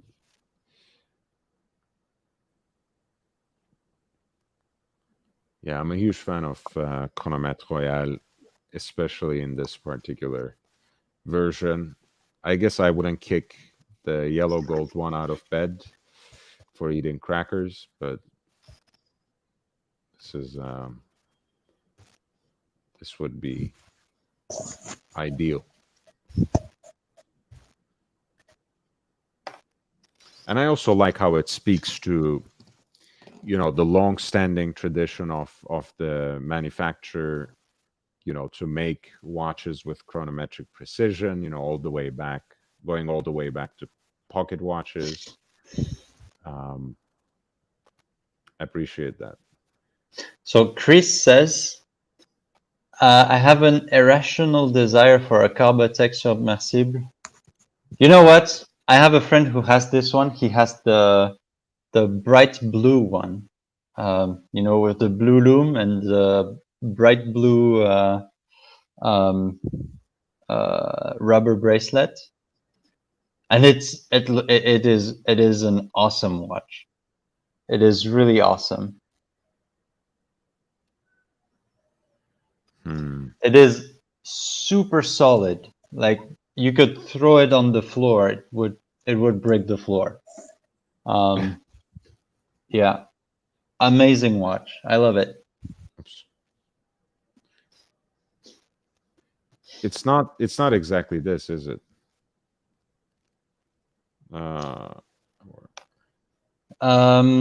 Yeah, it's that one. Just imagine this with a bright blue matching bracelet. Okay. Rubber Like a rubber rubber band. band. Yeah.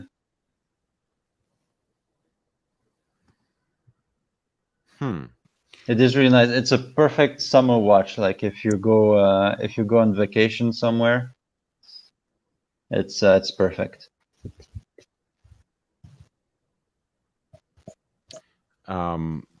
Honestly, I have a soft spot for blacked out watches too, and I like the Panerai aesthetic, but somehow this doesn't necessarily strike the right notes with me. Aesthetically or Yeah, technically? aesthetically. I mean, technically, I have no problem with material experimentation, so it's not. I have no hate for the use of carbon fiber, Yeah. other materials. I have no problem with that. It just doesn't. Yeah, something doesn't sit right. Maybe it's what I associate with the provenance of Panerai. Maybe it's. I mean, look, a lot of times they go overboard with the blackout, and it's an illegible watch. In this case, at least, that's not the case. But somehow I can't fit it together with that shade of the blue. That's one problem to start with in my mind, from my personal aesthetic preference.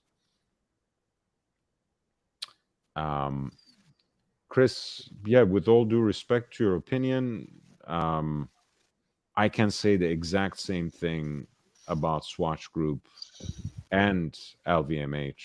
I mean, you know, Tag Heuer is not necessarily living up to the heritage of the brands, and Zenith is barely better. Don't get me even started on Swatch Group. I think they have completely destroyed Breguet at this point, which is great because, still the late 60s and 90s pieces are like dirt cheap for the kind of watch you are getting. So good job, Swatch. You are Yeah, they doing great. even completely discontinued the Jacques Dro brand. Now Jacques Dro doesn't do watches anymore. Just Automata. Is that what it is? Yeah, just automaton and like $500,000 piece unique. Other than that, they don't do watches anymore, which is a shame. Yeah. And again, Chris, your mileage may vary, and it clearly does. People have these sorts of pet causes. They prefer a certain group, they have an allegiance to that or this brand.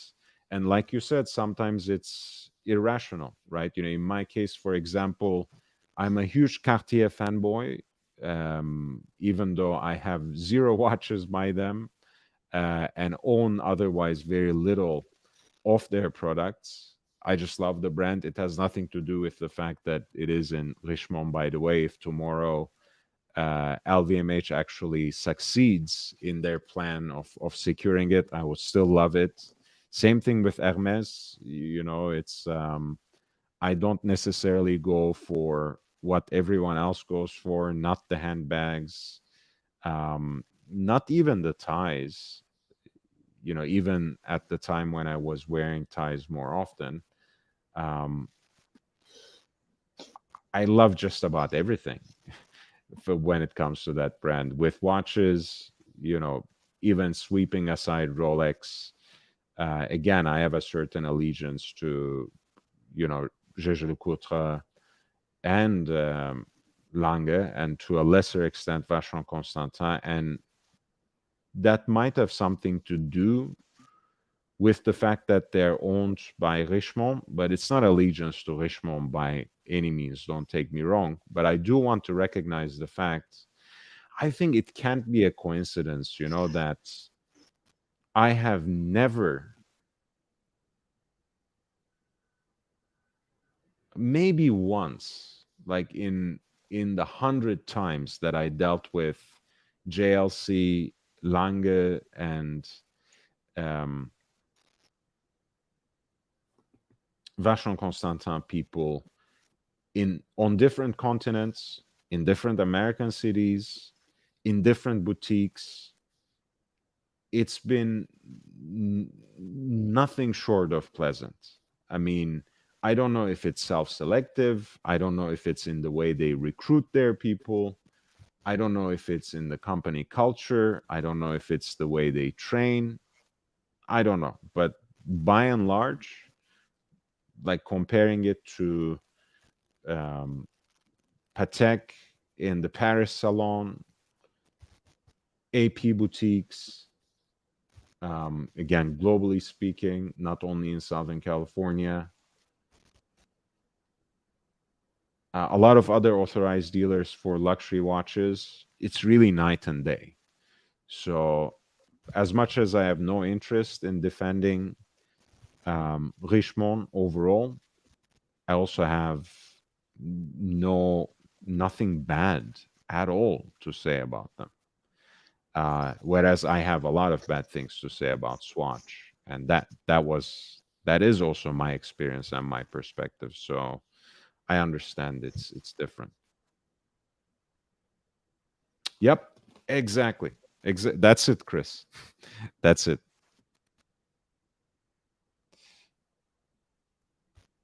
That's it. And yeah, part of it is irrational. Part of it is not inexplicable, but certainly not very straightforward to summarize, like, in one or two talking points. And once again, just like we were talking about it with Alireza, your personal experience with a brand for a bunch of, you know, constellational arrangements might differ radically from mine, and I don't blame you for that. Um, my experience has been extremely horrible with AP, and the only consolation is that's basically everyone I know, except, save for a handful. Um,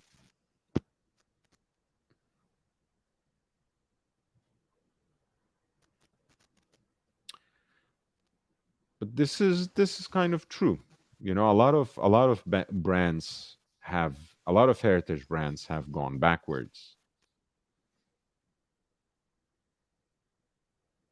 I don't deny that. Um, but if you look at some of the pieces that Glashütte Original was producing, for example, in the late 90s and early 2000s, and compare it to what they have been putting out recently, um, unless you particularly like the aesthetic of the sportier watches they are putting out these days, hard to compare the quality. I mean, late 90s, early 2000s, pre-Swatch Group and right after the takeover, they just have supremely elegant pieces, beautifully finished, um, very distinct aesthetic without trying to copy anything from other Glashütte brands. And I'm mostly talking about Lange. So even that is a disappointing story. You can say the same thing about Lange under Richemont. I can see that. But the decline is not so steep, at least in my opinion.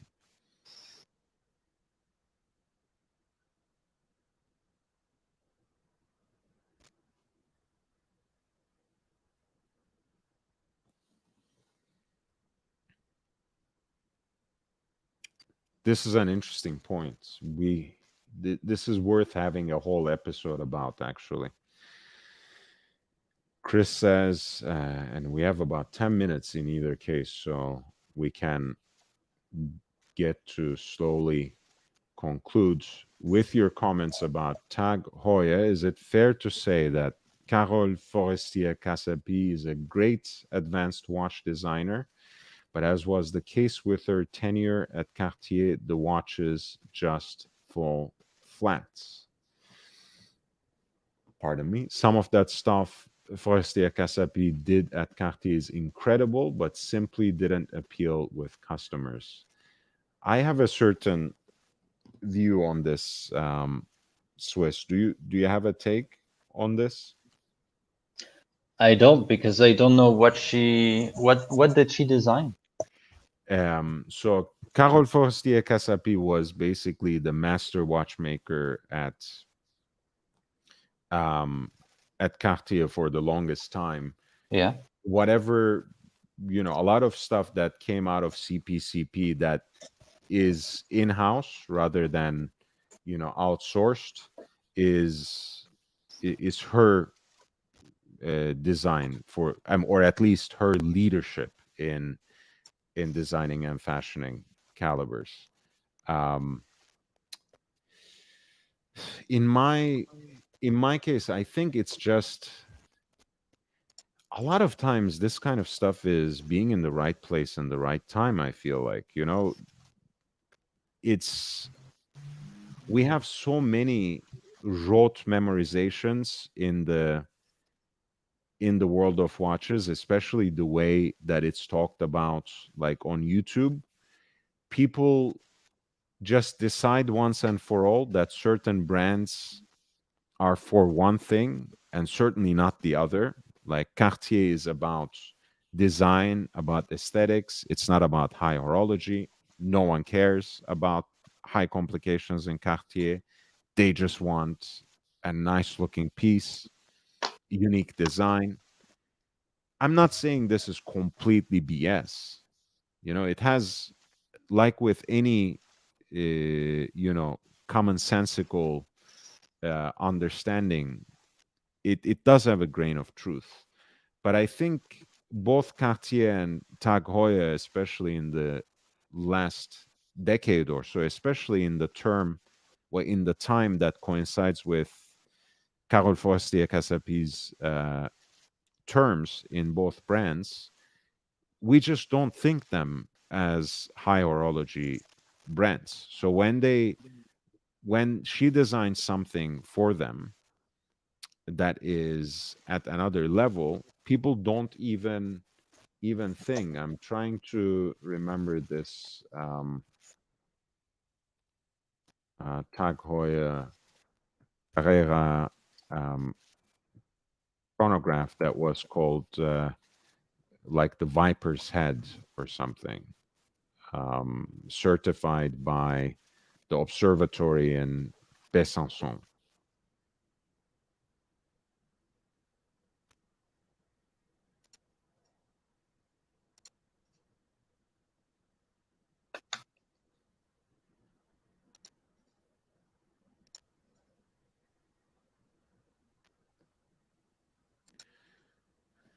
So this is the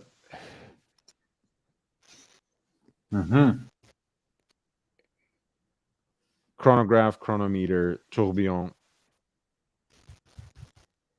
Beautifully designed, stunning looking piece.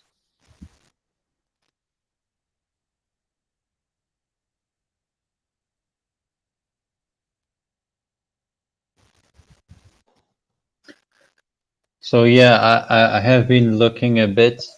I think she did things like some of the Tourbillon Mystérieux and the very, very outlandish high-end Cartier, for example. I think it's amazing what they have done. Even though it is 2 or 3 levels above what you would be expecting from Cartier. I think it you know, having such creations, it can only do good for the brand, you know, because it's pretty much a feat of strength, you know, showing that, hey, we can do some amazing pieces too. So is she now working for Tag Heuer? She's working for Tag Heuer. Mm. By the way, this may have preceded her her period at Tag Heuer, but I think the thing still stands in the sense that, you know, they made this amazing tourbillon chronograph, you know, blue ceramic case. Yeah. If you know, if De Bethune did it, everyone would go crazy about it. Yeah, and this one is very affordable, huh?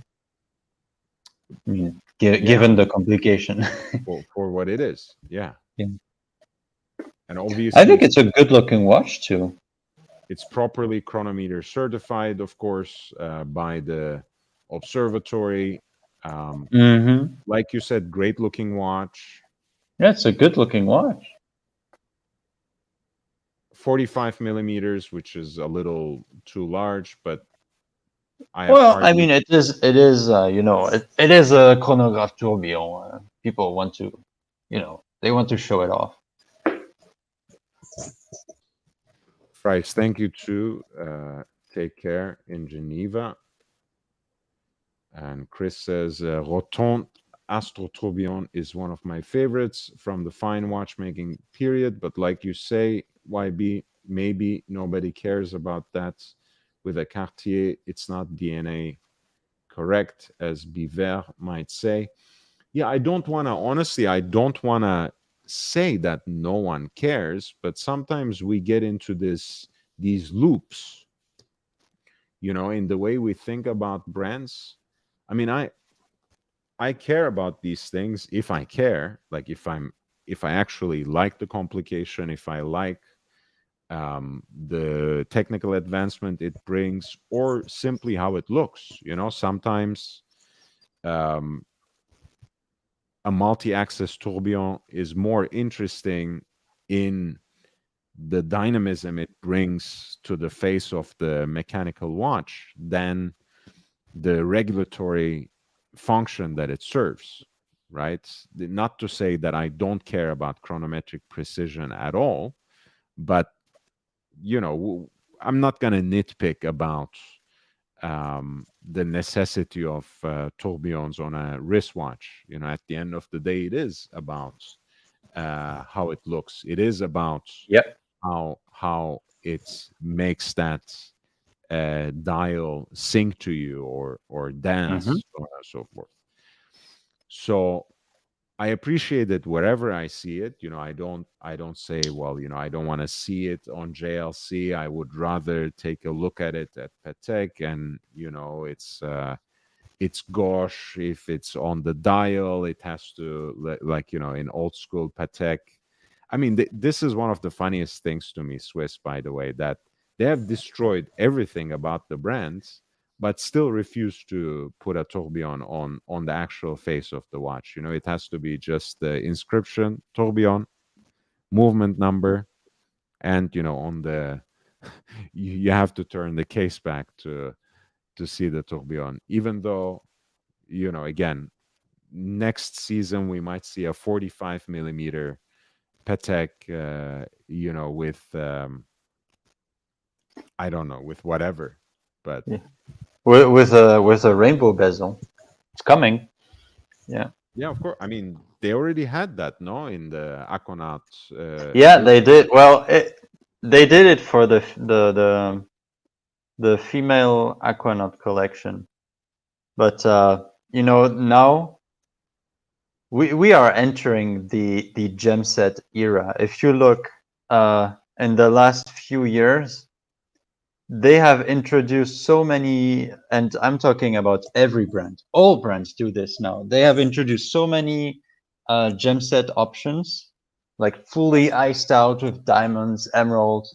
Patek just came out last year with the what's it called, the Grandmaster Chime, which is supposed to be the the pinnacle of their Grand Complication collection.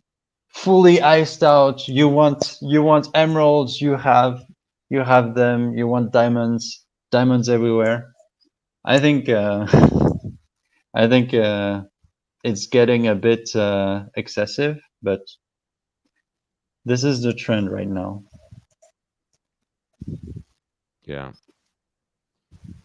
Yeah, honestly, again, um, I'm not too hot on trends, even though I think more than the average person, I do like a little bit of gem setting, a little bit of flair on a man's watch.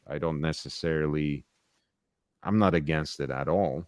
On the other hand, like you said, it's about the trend, it's about the hype at this point more than anything else. And Well, not Omega. not only that. The thing is, before you had the hype, uh, you have to think now. People at Patek, they are lining up and going on wait lists for $1 million watches, and it's selling, selling, selling, selling. Everything is selling. So they're in their mind like, oh, why don't we stick a few diamonds on the watch, double the price? They are still gonna buy it, and it is true. People are buying everything right now. Everything you can get at the boutique, everything is being sold. At least for those big brands. You see Audemars Piguet too. I mean, look at the current catalog. Everything, every Relogue variant they have with diamonds, emeralds, rubies, fully iced out, whatever. If you can buy it, yeah. And actually, you're absolutely right, because yes, a lot of that work is very specialized, and yes, it requires a particular kind of skill, and of course, the labor is still expensive. They are But making a just like, huge profit over yeah, well, those pieces. just like the precious metal, Yeah, shake, absolutely. it's a great way to upcharge exorbitant amounts that don't necessarily coincide with the added value, whether we are talking about the material or the hand work hours that are put into the watch. So you're absolutely right. It's a way to charge twice, three times, just by adding a little more into the cost, for sure. All right, we have just gone over 4 hours, and I'm fading a little bit. Um, but I will see everyone tomorrow. Hopefully, I'll try to do two, actually, maybe one early in the day, one at my usual time at night. If I do that, I expect, again, my people from Europe to connect if they want to spend part of their Sunday night with me, or evening rather. And thank you tonight, Swiss and Alireza too earlier, for No problem. your My pleasure. conversation and for your companionship. Certainly, it was a great watch talk. I also want to thank McLovin, Jeremy Butcher, and Alireza for the super chats. Thank you so much. I really appreciate you. And everyone who has chimed in, asked questions, and interacted somehow with the channel in the chat. I appreciate you. Thank you for your support and presence. Please hit the like button if you haven't done so on the way out. It matters. Drop a comment if you will. That always helps push the algorithm further. And if you want to share any of the content from the channel, there is a lot of shorter form stuff more and more recently, so feel free to do that. And that is always great help as I try to at least reach 2.5 before we end the year. I think that's a realistic goal. I had much loftier goals, but life's hard in YouTube and beyond, so we'll have to contend with 2.5 by the end of the year. Anything more will be a great surprise. But thank you so much, Chris. We enjoyed your interaction as well, and everyone in the chats: Fries, the Whiskey Reaper, JB, Memovox, P Cars, Primate Gentleman, Bruce G, McLovin, All 29. If I'm forgetting any of you, no offense. MD Chaz, Bezos, Bezels, Barry, Robert, Corrado. It was great having you all. Junior Johnson, of course, Danger, Will Robinson. Take care, guys. Love you all. I look forward to seeing you tomorrow. Take care.